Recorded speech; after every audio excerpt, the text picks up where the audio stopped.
कृतिं स्मरेत् तेन विघ्नाः प्रणश्यन्ति सिद्ध्यन्ति च मनोरथाः।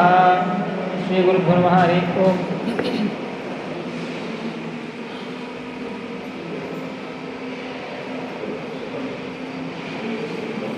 ಇವತ್ತಿನ ದಿವಸ ಪರಮ ಪವಿತ್ರವಾಗಿರ್ತಕ್ಕಂತಹ ಪರ್ವಕಾಲ. ಶ್ರೀಮದಾನಂದ ತೀರ್ಥ ಭಗವತ್ಪಾದಾಚಾರ್ಯರ ಶಾಸ್ತ್ರಗಳನ್ನು ವಿಶೇಷವಾಗಿ ವ್ಯಾಖ್ಯಾನವನ್ನು ಮಾಡಿ ಉದ್ಧಾರ ಮಾಡಿರ್ತಕ್ಕಂತಹ ಮಹಾನುಭಾವರಾದಂತಹ ಜಯತೀರ್ಥರಾದಂತಹ ಟೀಕಾಕೃತ್ಪಾದರು ಅಂತಲೇ ಪ್ರಸಿದ್ಧರಾದಂತಹ ಗುರುಗಳ ಮಹಾಗುರುಗಳ ಯಾವ ಗುರುಗಳ ಒಂದು ಗ್ರಂಥಗಳನ್ನು ಆಶ್ರಯಿಸಿ ನಾವೆಲ್ಲರೂ ಕೂಡ ಮಾಧ್ವರಾಗಿ ಬದುಕ್ತಾ ಇದ್ದೇವೆ ಅಂತಹ ಟೀಕಾಕೃತ್ಪಾದರ ಆರಾಧನೆಯ ಪರ್ವಕಾಲ. ಪ್ರತಿದಿನವೂ ಕೂಡ ಅವರ ಗ್ರಂಥಗಳನ್ನು ಅಧ್ಯಾಪನವನ್ನು ಶ್ರವಣಾದಿಗಳನ್ನು ನಿತ್ಯವೂ ಮಾಡಲೇಬೇಕು. ಇಲ್ಲದೇ ಇದ್ದರೆ ಅವನು ಮಾಧ್ವನೇ ಅಲ್ಲ. ಯಾಕೆಂತಂದರೆ ಮಧ್ವಾಚಾರ್ಯರ ಸರ್ವಮೂಲ ಗ್ರಂಥಗಳ ನಿಜವಾದಂತಹ ಹಾರ್ಥ ಏನು ಅನ್ನೋದನ್ನು ಟೀಕಾಕೃತ್ಪಾದರು ತಮ್ಮ ಗ್ರಂಥಗಳ ಮೂಲಕ ನಮಗೆ ತಿಳಿಸಿಕೊಟ್ಟಿದ್ದಾರೆ. ಅವರು ಗ್ರಂಥಗಳನ್ನು ಬಿರಿದೇ ಹೋಗಿದ್ದರೆ ನಮಗೆ ಶ್ರೀಮದಾಚಾರ್ಯರ ನಿಜವಾದಂತಹ ಗ್ರಂಥಗಳ ಭಾವ ಅರ್ಥ ಆಗಲಿಕ್ಕೆ ಸಾಧ್ಯ ಇಲ್ಲ.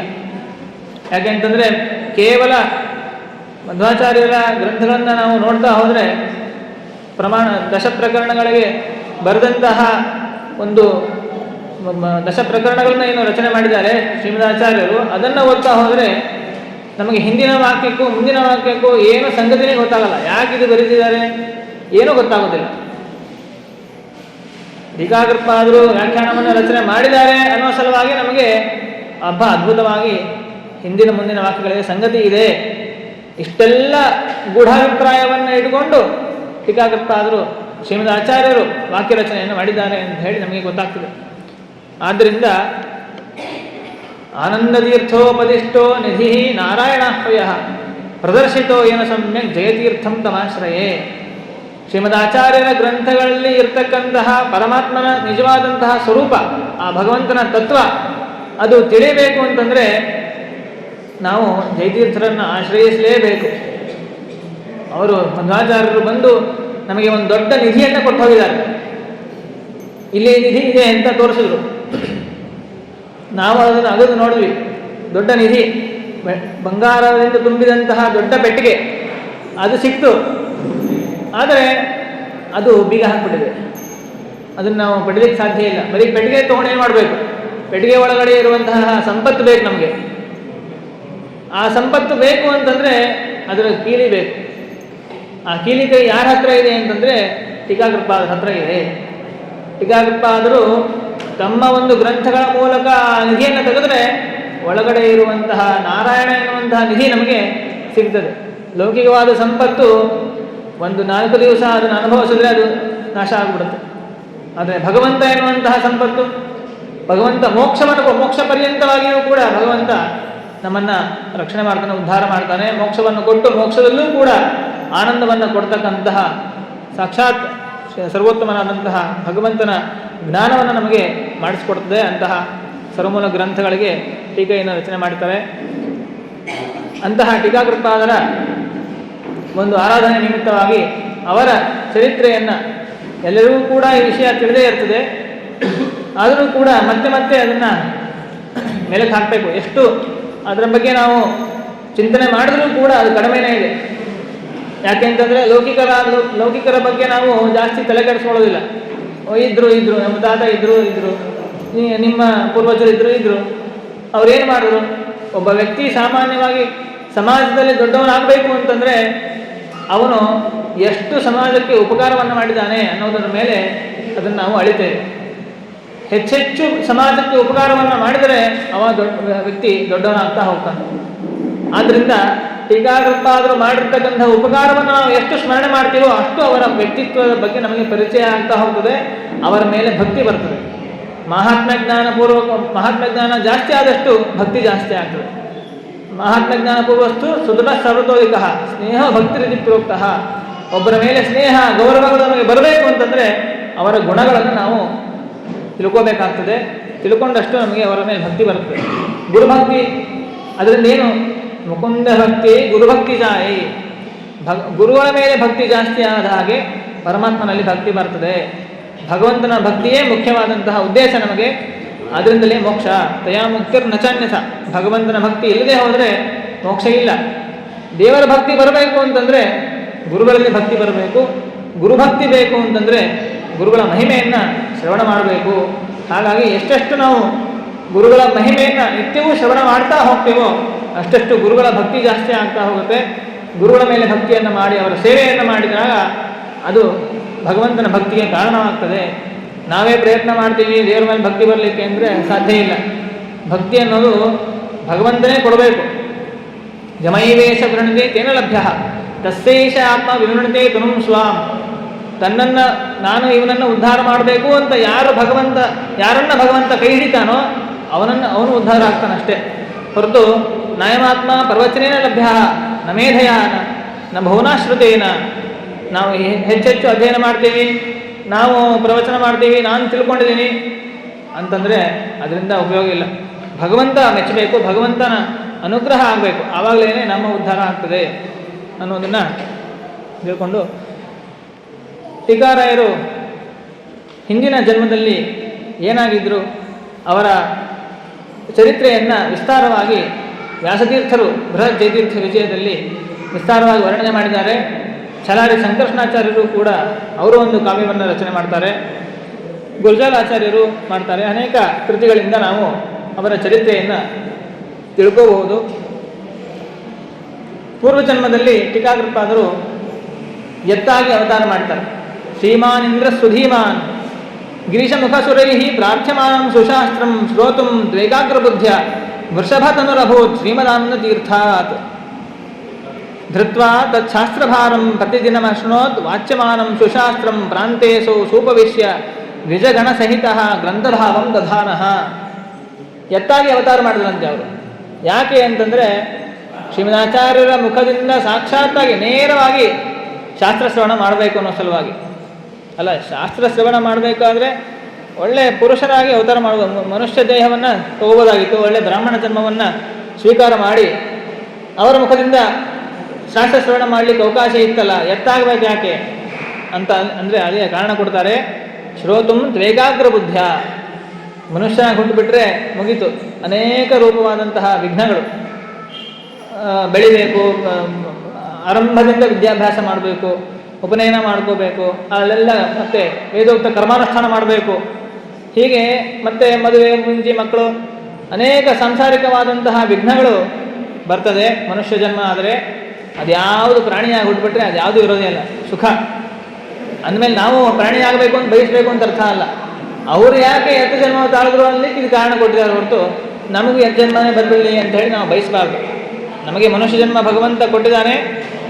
ಮಾನವ ಜನ್ಮ ದೊಡ್ಡದು, ಇದು ಹಾನಿ ಮಾಡಿಕೊಳ್ಳಬೇಡಿರೋ ಹುಚ್ಚಪ್ಪಗಳಿರ ಅಂತ ಹೇಳಿ ದಾಸರು ಹೇಳ್ತಾರಲ್ಲ, ಇದು ದೊಡ್ಡದು ಮನುಷ್ಯ ಜನ್ಮ ಅನ್ನೋದು. ನಮಗೆ ಅವರು ದೇವತೆಗಳು ಸಾಕ್ಷಾತ್ ಇಂದ್ರದೇವರ ಅವತಾರ ಟೀಕಾರಾಯರಾಗಿದ್ದಾರೆ. ಅವರು ಯಾವ ಯೋನಿಯಲ್ಲಿದ್ದರೂ ಕೂಡ ಅವರಿಗೆ ಜ್ಞಾನ ಇದ್ದೇ ಇರ್ತದೆ, ಒಳಗೆ ಭಗವಂತನ ಸ್ಮರಣೆ ನಿತ್ಯವೂ ಇರ್ತದೆ. ಆದ್ದರಿಂದ ಅವರು ಶಾಸ್ತ್ರ ಶ್ರವಣವನ್ನು ಮಾಡಬಹುದು. ನಮ್ಮಂಥವ್ರಿಗೆ ಎತ್ತಾಗ್ಬಿಟ್ಬಿಟ್ರೆ ನಮಗೆ ಪೂರ್ಣ ಅಜ್ಞಾನ. ತಮಃ ಪ್ರಚುರಾಹ ಭಾಗವತ ಹೇಳಬೇಕಾದ್ರೆ ತಿರ್ಯಗ್ಯೋಗಿಯನ್ನು ಬ್ರಹ್ಮದೇವರು ಸೃಷ್ಟಿ ಮಾಡಬೇಕಾದ್ರೆ ತಮೋ ಗುಣವನ್ನೇ ಪ್ರಚುರವಾಗಿ ಬಳಸಿ ಅದನ್ನು ಸೃಷ್ಟಿ ಮಾಡ್ತಾರಂತೆ. ಪೂರ್ಣ ಅಜ್ಞಾನ, ಏನೂ ಗೊತ್ತಿಲ್ಲ, ಯಾವ ಬುದ್ಧಿಯೂ ಕೆಲಸ ಮಾಡೋದಿಲ್ಲ. ಮನುಷ್ಯ ಜನ್ಮ ಒಂದರಲ್ಲೇ ಬ್ರಹ್ಮದೇವರು ಬುದ್ಧಿಯನ್ನು ಕೊಟ್ಟಿರೋದು. ಆದ್ದರಿಂದ ಅವರು ಎತ್ತಾಗಲಿಕ್ಕೂ ನಾವು ಎತ್ತಾಗಲಿಕ್ಕೂ ಬಹಳ ವ್ಯತ್ಯಾಸ ಇದೆ. ಅವರು ತಮ್ಮ ಇಚ್ಛೆಯಿಂದ ಎತ್ತಾದದ್ದು, ನಾವು ನಮ್ಮ ಪ್ರಾರಬ್ಧ ಕರ್ಮದಿಂದ ಎತ್ತಾಗಬೇಕಾಗ್ತದೆ. ಹಾಗಾಗಿ ಆ ಎತ್ತಿನ ಜನ್ಮವನ್ನು ಅವರು ತಾಳಿದ್ದಾರಂತೆ. ತಾಳಿ ಅನೇಕ ಶ್ರೀಮದಾಚಾರ್ಯರ ಎಲ್ಲ ಶಾಸ್ತ್ರಭಾರವನ್ನು ತಮ್ಮ ಬೆನ್ನ ಮೇಲೆ ಹೊತ್ತುಕೊಂಡು ದೈಹಿಕವಾಗಿಯೂ ಅವರ ಸೇವೆಯನ್ನು ಮಾಡ್ತಾ ಇದ್ದಾರೆ ಮತ್ತು ಶಾಸ್ತ್ರವನ್ನು ಶ್ರವಣ ಮಾಡ್ತಾ ಇದ್ದಾರೆ. ನಿರಂತರವಾಗಿ ಶಾಸ್ತ್ರ ಶ್ರವಣವನ್ನು ಅವರ ಮುಖದಿಂದ ಪಾಠವನ್ನು ಕೇಳ್ತಾ ಇದ್ದಾರೆ. ಒಮ್ಮೆ ಶ್ರೀಮದಾಚಾರ್ಯರು ಶಿಷ್ಯರಿಗೆ ಪಾಠವನ್ನು ಹೇಳಬೇಕಾದರೆ ಕೆಲವು ಶಿಷ್ಯರು ಕೇಳಿದರಂತೆ, ಸ್ವಾಮಿ, ನಿಮ್ಮ ಶಾಸ್ತ್ರ ಇದು ಶೇಷಾದೀನ ಅಗಮ್ಯಂ ತವ ಮುಖಜನಿತಂ ಶಾಸ್ತ್ರ ಮಾಲೋಡ್ಯಕೇವ ವ್ಯಾಖ್ಯಾಸಂತೀತಿ ಪೃಷ್ಟ ಸುಖ ಮುನಿರವದತ್ ಸುಸ್ಮಿತಾಸ್ಯೋಥ ಶಿಷ್ಯೈ. ನಿಮ್ಮ ಈ ಶಾಸ್ತ್ರ ಎಂಥದ್ದು ಅಂತಂದರೆ ಸಾಮಾನ್ಯ ಅಲ್ಲ. ಇದು ಶೇಷಾದೀನ ಅಗಮ್ಯಂ, ಶೇಷದೇವರು, ಗರುಡದೇವರು, ರುದ್ರದೇವರು, ಇಂದ್ರದೇವರೇ ಮೊದಲಾದಂತಹ ದೇವತೆಗಳಿಗೆ ಪೂರ್ಣವಾಗಿ ಅರ್ಥ ಮಾಡಿಕೊಳ್ಳಿಕ್ಕಾಗದೇ ಇರುವಂತಹ ಅದ್ಭುತವಾದಂತಹ ಶಾಸ್ತ್ರ, ಅಂತಹ ಸರ್ವಜ್ಞರಾದಂತಹ ನೀವು ರಚನೆ ಮಾಡಿರ್ತಕ್ಕಂಥದ್ದಿದು. ಇಂತಹ ಶಾಸ್ತ್ರವನ್ನು ಅರ್ಥ ಮಾಡ್ಕೋಬೇಕು ಅಂದರೆ ಇದಕ್ಕೆ ಅವಶ್ಯವಾಗಿ ವ್ಯಾಖ್ಯಾನದ ಅಪೇಕ್ಷೆ ಇದೆ. ಯಾರು ನಿಮ್ಮ ಶಾಸ್ತ್ರಕ್ಕೆ ವ್ಯಾಖ್ಯಾನ ರಚನೆ ಮಾಡ್ತಾರೆ? ದಯವಿಟ್ಟು ನೀವು ಸರ್ವಜ್ಞರಲ್ವಾ? ಅಪ್ಪೆನಾಗತಗತಿ ಪ್ರತಿಪತ್ತಿಂ ಶ್ರದ್ಧದ ಪ್ರತುಲ ಚೇತಸೆ ಇದೆ. ಮಧ್ವೇಜದಲ್ಲಿ ಹೇಳಬೇಕಾದ್ರೆ ಹಿಂದೆ ಮುಂದೆ ಭೂತ ಭವಿಷ್ಯತ್ ವರ್ತಮಾನ ಸರ್ವಕಾಲದಲ್ಲಿರುವಂತಹ ಎಲ್ಲ ವಿಷಯಗಳನ್ನು ತಿಳಿದಂಥವರು ಸರ್ವಜ್ಞರಾದಂತಹ ಶ್ರೀಮದಾಚಾರ್ಯರು. ಅಂತಹ ನೀವು ದಯವಿಟ್ಟು ನಮಗೆ ಯಾರು ನಿಮ್ಮ ಗ್ರಂಥಗಳಿಗೆ ವ್ಯಾಖ್ಯಾನ ಮಾಡ್ತಾರೆ ಹೇಳಿ. ಎಲ್ಲ ಶಿಷ್ಯಂದರು ಕಾಯ್ತಾ ಕೂತಿದ್ದಾರೆ, ನನ್ನ ಹೆಸರು ಹೇಳ್ತಾರೆ, ನನ್ನ ಹೆಸರು ಹೇಳ್ತಾರೆ ಅಂತೇಳಿ. ಎಲ್ಲರೂ ಸಾಮಾನ್ಯರೆಲ್ಲ ಶಿಷ್ಯರು ಯಾರು ಕೂಡ ಈಗಿನ ಶಿಷ್ಯರಂತೆ ಅವರಲ್ಲ. ಸರ್ವಜ್ಞರಾದ ಮಧ್ವಾಚಾರ್ಯರ ಶಿಷ್ಯರಾಗಬೇಕಾದ್ರೆ ದೇವತೆಗಳೇ ಅವತಾರ ಮಾಡಿರಬೇಕು. ಅಂಥವರು ಕೂತು ಕೇಳ್ತಾ ಇದ್ದಾರೆ ಅಂದಮೇಲೆ ಯಾರಾದರೂ ಒಬ್ಬರು ಹೆಸರು ಹೇಳ್ಬೋದು ಅಂತ ಹೇಳಿ ಅವರು ಅಂದ್ಕೊಂಡಿರ್ತಾರೆ. ಆದರೆ ಶ್ರೀಮದಾಚಾರ್ಯ ಹೇಳಿದರು, ವ್ಯಾಖ್ಯಾಸ್ಯತ್ಯೇಷ ಘೋರಾಟ್. ಯಾರ ಶಿಷ್ಯರನ್ನು ಅವರು ನಿರ್ದೇಶ ಮಾಡಲೇ ಇಲ್ಲ. ಅಲ್ಲಿ ಕೂತು ಕೇಳ್ತಾ ಇರ್ತಕ್ಕಂಥ ಎತ್ತನ್ನು ನೋಡಿ ಈ ಒಂದು ಗೋವಿನ ರಾಜ ಅವನು ನನ್ನ ಗ್ರಂಥಗಳಿಗೆ ವ್ಯಾಖ್ಯಾನ ಮಾಡ್ತಾನೆ ಅಂತ ಈ ರೀತಿಯಾಗಿ ಅವರು ಹೇಳಿದಾಗ, ಯದ್ಯಪಿ ಶಿಷ್ಯರೆಲ್ಲ ಉತ್ತಮರ, ಅವರ ಶಿಷ್ಯರು ಯಾರು ದುಷ್ಟರಾದವರು ಶಿಷ್ಯರಾಗಲಿಕ್ಕೆ ಸಾಧ್ಯನೇ ಇಲ್ಲ, ದೇವತೆಗಳೇ ಆಗಬೇಕು. ಆದರೂ ಸ್ವಲ್ಪ ಕ್ರೋಧ ಬಂದಿದೆ. ಆ ಕ್ರೋಧದಿಂದ ಅವರು ಶಾಪವನ್ನು ಕೊಡ್ತಾರಂತೆ. ಏನಂತ? ಸರ್ಪದೃಷ್ಟೋ ಮ್ರಿಯೇತ ಘೋರಾದೋಷ ಅಯೋಗ್ಯ ಪ್ರವಚನ ಸಮಯ ಸರ್ಪದೃಷ್ಟೋ ಮ್ರಿಯೇತ. ಸ್ವಲ್ಪ ಇಷ್ಟೆಲ್ಲ ನಾವು ಕಷ್ಟಪಟ್ಟು ಅಧ್ಯಯನ ಮಾಡಿ ಜ್ಞಾನಭಕ್ತಿ ವೈರಾಗ್ಯವನ್ನು ಸಂಪಾದನೆ ಮಾಡಿ ಮಧ್ವಾಚಾರ್ಯರ ಸೇವೆಯನ್ನು ಎಲ್ಲವನ್ನು ಬಿಟ್ಟು ನಾವು ಮಾಡ್ತಾ ಇದ್ದೀವಿ. ನಮ್ಮ ಹೆಸರು ಹೇಳೋದು ಬಿಟ್ಟು ಯಾವುದೋ ಆ ಗೋವಿನ ಹೆಸರು ಹೇಳ್ತಾರಲ್ಲ ಮಧ್ವಾಚಾರ್ಯರು ಅಂತ ಹೇಳಿ ಸ್ವಲ್ಪ ಮನಸ್ಸಿಗೆ ಬೇಜಾರಿಂದ ಅವರು ಶಾಪವನ್ನು ಕೊಟ್ಟಿದ್ದಾರೆ. ಆಗ ಇಲ್ಲಿ ಕಾವ್ಯದಲ್ಲಂತೂ ಆ ಸರ್ಪ ಸಾಯಿತು ಅಂತ ಹೇಳಿಲ್ಲ, ಅದು ಸಾಯಬಾರ್ದು ಅನ್ನೋ ಸಲುವಾಗಿ ಮಧ್ವಾಚಾರ್ಯರು, ಯಾಕೆಂದರೆ ಸಾಯಬಾರ್ದು ಅಂತಂದರೆ ಈಗ ನಾವು ಶಾಪ ಬೇಕಾದಷ್ಟು ಕೊಟ್ಬಿಡ್ತೀವಿ, ಅವ್ರು ಹಾಗಾಗಲಿ ಇವ್ರು ಹೀಗಾಗಲಿ ಅಂತ ಮನಸ್ಸಿನಲ್ಲಿ ಬೇಕಾದಷ್ಟು ಅನ್ಕೋತಾ ಇರ್ತೀವಿ, ಯಾರಿಗೂ ಏನೂ ಆಗೋದೇ ಇಲ್ಲ. ಯಾಕೆ ಅಂದರೆ ನಮ್ಮಲ್ಲಿ ಅಷ್ಟು ತಪಸ್ಸಿರೋದೇ ಇಲ್ಲ. ನಾವು ಬೇಕಾದಷ್ಟು ಭೋಗಾದಿಗಳನ್ನು ಮಾಡಿ ಮಾಡಿ ಮಾಡಿ ತಪಸ್ಸನ್ನು ಎಲ್ಲ ಕಳ್ಕೊಂಡ್ಬಿಟ್ಟು ತಪಸ್ಸು ಸಂಪಾದನೆಯೇ ಮಾಡಿರೋದಿಲ್ಲ. ಇಂದ್ರ ನಿಗ್ರಹವನ್ನು ಮಾಡಬೇಕು, ವ್ರತ ಉಪವಾಸಗಳನ್ನು ಮಾಡಬೇಕು, ನಿತ್ಯ ಕರ್ಮಾನುಷ್ಠಾನ ಮಾಡಬೇಕು, ಯಾವ ರೀತಿಯಾದಂತಹ ಅಶೌಚವನ್ನು ಮಾಡದೇನೆ ಶುದ್ಧವಾಗಿ ಇರಬೇಕು. ಇದೆಲ್ಲ ನಿರಂತರವಾಗಿ ಪಾಲನೆ ಮಾಡ್ತಾ ಇದ್ದರೆ ಸ್ವಲ್ಪ ಆದರೂ ಪುಣ್ಯ ಬಂದಿರುತ್ತದೆ. ಏನೂ ಮಾಡೋದೇ ಇಲ್ಲ, ನಾವು ಎಲ್ಲವನ್ನು ಬಿಟ್ಟಿರ್ತೀವಿ. ಆದ್ದರಿಂದ ನಮ್ಮಲ್ಲಿ ತಪಸ್ಸು ಅನ್ನೋದು ಇಲ್ಲೇ ಇಲ್ಲ. ಅಂಥವ್ರು ನಾವು ಏನು ಶಾಪ ಕೊಟ್ಟರು, ಏನು ಶಾಪ ಆದರೆ ಅನುಗ್ರಹ ಆಗಲಿ ಅದಕ್ಕೇನು ಬೆಲೆ ಇರೋದಿಲ್ಲ, ಸ್ವಲ್ಪ ಏನೋ ಇರ್ಬೋದು ಅಷ್ಟೇ. ಶಿಷ್ಯರು ಸಾಕ್ಷಾತ್ ಮಧ್ವಾಚಾರ್ಯರ ಶಿಷ್ಯರು, ಅವರು ಏನು ತಪಸ್ವಿಗಳು, ಅವ್ರ ಸ್ವರೂಪಯೋಗ್ಯತೆಯೇ ದೊಡ್ಡದು. ಅಂಥವರು ಮಧ್ವಾಚಾರ್ಯರಿಂದ ಶಾಸ್ತ್ರಶ್ರವಣವನ್ನು ಮಾಡಬೇಕು ಅಂತಂದರೆ ಎಷ್ಟು ಅದ್ಭುತವಾದಂತಹ ಪುಣ್ಯವನ್ನು ಗಳಿಸಿರ್ತಾರೆ ಅವರು. ಅಂತಹ ಶಿಷ್ಯರು ಶಾಪವನ್ನು ಕೊಟ್ಟರೆ ಅದನ್ನು ಭಗವಂತ ನಿಜ ಮಾಡೋದಿಲ್ವಾ? ಮಾಡೇ ಮಾಡ್ತಾನೆ. ಹಾಗಾಗಿ ಸರ್ಪ ಬಂದು ಕಚ್ಚೇ ಬಿಡಬೇಕು ಇನ್ಮೇಲೆ ಅನ್ನುವ ಪರಿಸ್ಥಿತಿ ಇದ್ದಾಗ ಎತ್ತು ಸಾಯಬಾರದು ಅನ್ನೋ ಸಲುವಾಗಿ ಶ್ರೀಮದಾಚಾರ್ಯರು ಅದರ ಕಿವಿಯಲ್ಲಿ ತತ್ವಾ ಶಾಪಾಸ್ಯ ಮೋಕ್ಷಂ ಪ್ರವಚನ ಸಮಯೇ 12 ಸ್ತೋತ್ರ ಪಾಠಂ, 12 ಸ್ತೋತ್ರವನ್ನು ಆ ಎತ್ತಿನ ಕಿವಿಯಲ್ಲಿ ಉಪದೇಶವನ್ನು ಮಾಡಿದ್ದಾರಂತೆ. ಉಪದೇಶ ಮಾಡಿದ ತಕ್ಷಣ ಅದಕ್ಕೆ ಯಾವ ರೋಗ ಇಲ್ಲದೇನೆ, ಏನು ಆ ಸರ್ಪ ಬಂದು ಕಚ್ಚದೇನೆ ಅದು ಆರೋಗ್ಯವಾಗಿದೆ. ಈ ರೀತಿಯಾಗಿ ಆ ಜನ್ಮದಲ್ಲಿ ಪೂರ್ಣವಾಗಿ ಶ್ರೀಮದಾಚಾರ್ಯರ ಶಾಸ್ತ್ರ ಗ್ರಂಥಗಳನ್ನು ಹೊರೋದು ಮತ್ತು ಶ್ರವಣವನ್ನು ಮಾಡೋದು ಇದನ್ನೇ ಮಾಡ್ತಾ ಇದ್ದಾರೆ. ಮುಂದಿನ ಜನ್ಮದಲ್ಲಿ ಭೂತ್ವಾ ಸಾಧೀಶಗೇಹೇ ಪ್ರಕಟಿತುಮಸೌ ಸೂಕ್ಷ್ಮರೂಪಾಂಶ ಬುದ್ಧಿಂ. ಒಬ್ಬ ಉತ್ತಮ ಅಧಿಕಾರಿ, ಸಾಮಂತ ರಾಜ ಅಂತ ಹೇಳಬಹುದು, ಅಂಥವರ ಮನೆಯಲ್ಲಿ ಜನ್ಮವನ್ನು ತಾಳಿದ್ದಾರೆ ಬ್ರಾಹ್ಮಣರೇ. ಆದರೆ ಕ್ಷತ್ರಿಯ ವೃತ್ತಿಯನ್ನು ಅನುಸರಣೆ ಮಾಡ್ತಾ ಇದ್ದಾರೆ. ಸಾಧೀಶ ಅಂತಂದರೆ ಒಳ್ಳೆ ಕುದುರೆ ಸವಾರ, ಕುದುರೆಯ ವಿದ್ಯೆಯಲ್ಲಿ ಒಳ್ಳೆ ಪಾಂಡಿತ್ಯವನ್ನು ಪಡೆದಂತಹ ಒಬ್ಬ ಗೃಹಸ್ಥ, ರಘುನಾಥರಾವ್ ಅಂಥೇಳಿ ಅವರ ಹೆಸರು, ದೇಶಪಾಂಡೆ. ಅವರ ಮನೆಯಲ್ಲಿ ಧೋಂಡೋಪಂಥ ಅಂಥೇಳಿ ಅವರ ಹೆಸರು. ಹಾಗೆ ಅವರು ಅವತಾರ ಮಾಡಿದ್ದಾರಂತೆ. ಯಾಕೆ ಇದು ಅವ್ರ ಮನೆಯಲ್ಲಿ ಏನೋ ಅಂಥ ಅಧ್ಯಯನಾದಿಗಳೇನು ಇರಲಿಲ್ಲ. ಕೇವಲ ತಾವು ರಾಜ್ಯವನ್ನು ಪಾಲನೆ ಮಾಡೋದು, ಸೈನಿಕರನ್ನು ಪೋಷಣೆ ಮಾಡಿ ತಮ್ಮ ರಾಜ್ಯವನ್ನು ರಕ್ಷಣೆ ಮಾಡೋದು, ಸಂಪತ್ತನ್ನು ಗಳಿಸೋದು, ಇದೇ ಇತ್ತು ವೃತ್ತಿಯವರು. ಬ್ರಾಹ್ಮಣರ ಥರ ಅವರು ಅಧ್ಯಯನಾದಿಗಳನ್ನು ಮಾಡಿರಲಿಲ್ಲ. ಕೇವಲ ಸಂಧ್ಯಾವಂದನ, ದೇವರ ಪೂಜೆ, ವೈಶ್ವದೇವ, ಅಗ್ನಿಕಾರ್ಯ, ಬ್ರಹ್ಮಯಜ್ಞ, ಈ ಏನು ನಿತ್ಯ ಕರ್ಮಗಳು ಅಂತಿದೆ ಅಷ್ಟನ್ನಷ್ಟೇ ಅವರು ಮಾಡ್ತಾ ಇರ್ತಾರೆ. ಅಂಥವರ ಮನೆಯಲ್ಲಿ ಹುಟ್ಟಿದ್ದಾರೆ ಇವರು. ಯಾಕೆ ಅಂಥವ್ರ ಮನೆಯಲ್ಲಿ ಹುಟ್ಟುತ್ತಾರೆ? ಒಳ್ಳೆ ಉತ್ತಮರಾದಂತಹ ವಂಶಸ್ಥರು, ಬ್ರಾಹ್ಮಣರ, ಜ್ಞಾನಿಗಳ ಮನೆಯಲ್ಲಿ ಹುಟ್ಟುವುದಾಗಿತ್ತಲ್ಲ ಅಂತ ನಾವು ಪ್ರಶ್ನೆ ಮಾಡ್ಕೋಬಹುದು. ಅದಕ್ಕಿಲ್ಲೇ ಉತ್ತರ ಕೊಡ್ತಾರೆ. ನಿಜ ಸುಬುದ್ಧಿ ಕೀರ್ತಿ ಪ್ರಕಾಶ ಜಾತೆ ವಿದ್ವದ್ಗೃಹೇ ನ ಪ್ರಭವತಿ ನಿಜ ಸದ್ಬುದ್ಧಿ ಕೀರ್ತಿ ಪ್ರಕಾಶ. ಒಂದು ವೇಳೆ ಅವರು ಉತ್ತಮರಾದಂತಹ ಜ್ಞಾನಿಗಳ ಮನೆಯಲ್ಲೇ ಹುಟ್ಟುಬಿಟ್ಟಿದ್ರೆ ಆಗ ಅವ್ರದ್ದೇನು ದೊಡ್ಡಸ್ತಿಗೆ ಇರ್ತಿರ್ಲಿಲ್ಲ. ಒಳ್ಳೆಯ ವಂಶದಲ್ಲೇ ಬಂದಿದ್ದಾರೆ, ಆ ವಂಶದಲ್ಲೇ ಹುಟ್ಟಿದಂತಹ ಬುದ್ಧಿ, ಅದರಿಂದ ಇವರು ಗ್ರಂಥಗಳನ್ನು ರಚನೆ ಮಾಡಿದ್ರು, ಇವ್ರದ್ದೇನು ಮಹತ್ವ ಇಲ್ಲ ಅಂತ ಆಗ್ಬಿಡ್ತಿತ್ತು. ಅದಕ್ಕೋಸ್ಕರ ಹಾಗಾಗಬಾರ್ದು. ಇವರ ಸ್ವರೂಪ ಯೋಗ್ಯತೆ ಎಲ್ಲರಿಗೂ ಗೊತ್ತಾಗಬೇಕಾಗಿದೆ. ಅದಕ್ಕೋಸ್ಕರವಾಗಿ ವಿದ್ವಾಂಸರ ಮನೆಯನ್ನು ಹುಟ್ಟುದೇನೆ ಸಾಮಾನ್ಯ ಗೃಹಸ್ಥರ ಮನೆಯಲ್ಲಿ ಅವತಾರವನ್ನು ಮಾಡಿದ್ದಾರೆ. ಮಾಡಿ ಎಲ್ಲ ಅಶ್ವವಿದ್ಯೆ, ಶಸ್ತ್ರವಿದ್ಯೆಯಲ್ಲಿ ಅವರು ಪರಿಣಿತಿಯನ್ನು ಪಡೆದಿದ್ದಾರೆ. ಸೂಕ್ಷ್ಮ ಬುದ್ಧಿಯುಳ್ಳವರು. ಅಂತಹ ದೊಂಡೋಪಂಥ ಒಮ್ಮೆ ಸೈನ್ಯವನ್ನು ಕರ್ಕೊಂಡು ಬೇಟೆಗೆ ಅಂತ ಹೋದಾಗ ಆ ಬಿಸಿಲಿಗೆ ಬಹಳ ಮಹಾರಾಷ್ಟ್ರದ ಪ್ರದೇಶ, ಅಲ್ಲಿ ಮಂಗಳವೇಢೆ ಸುತ್ತಮುತ್ತಲು ಭೀಮಾ ನದಿ ಹರಿತಾ ಇದೆ, ತುಂಬ ಬಿಸಿಲಿದೆ.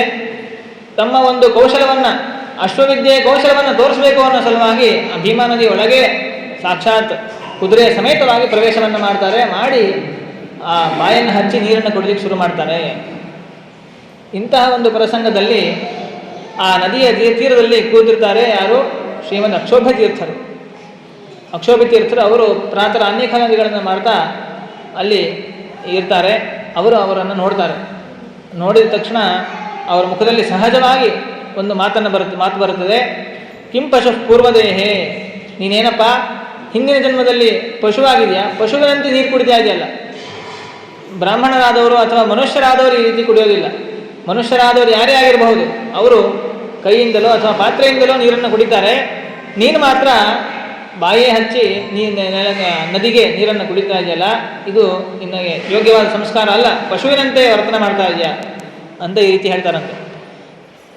ಅಕ್ಷೋಭ್ಯ ತೀರ್ಥರು ಯಾರು?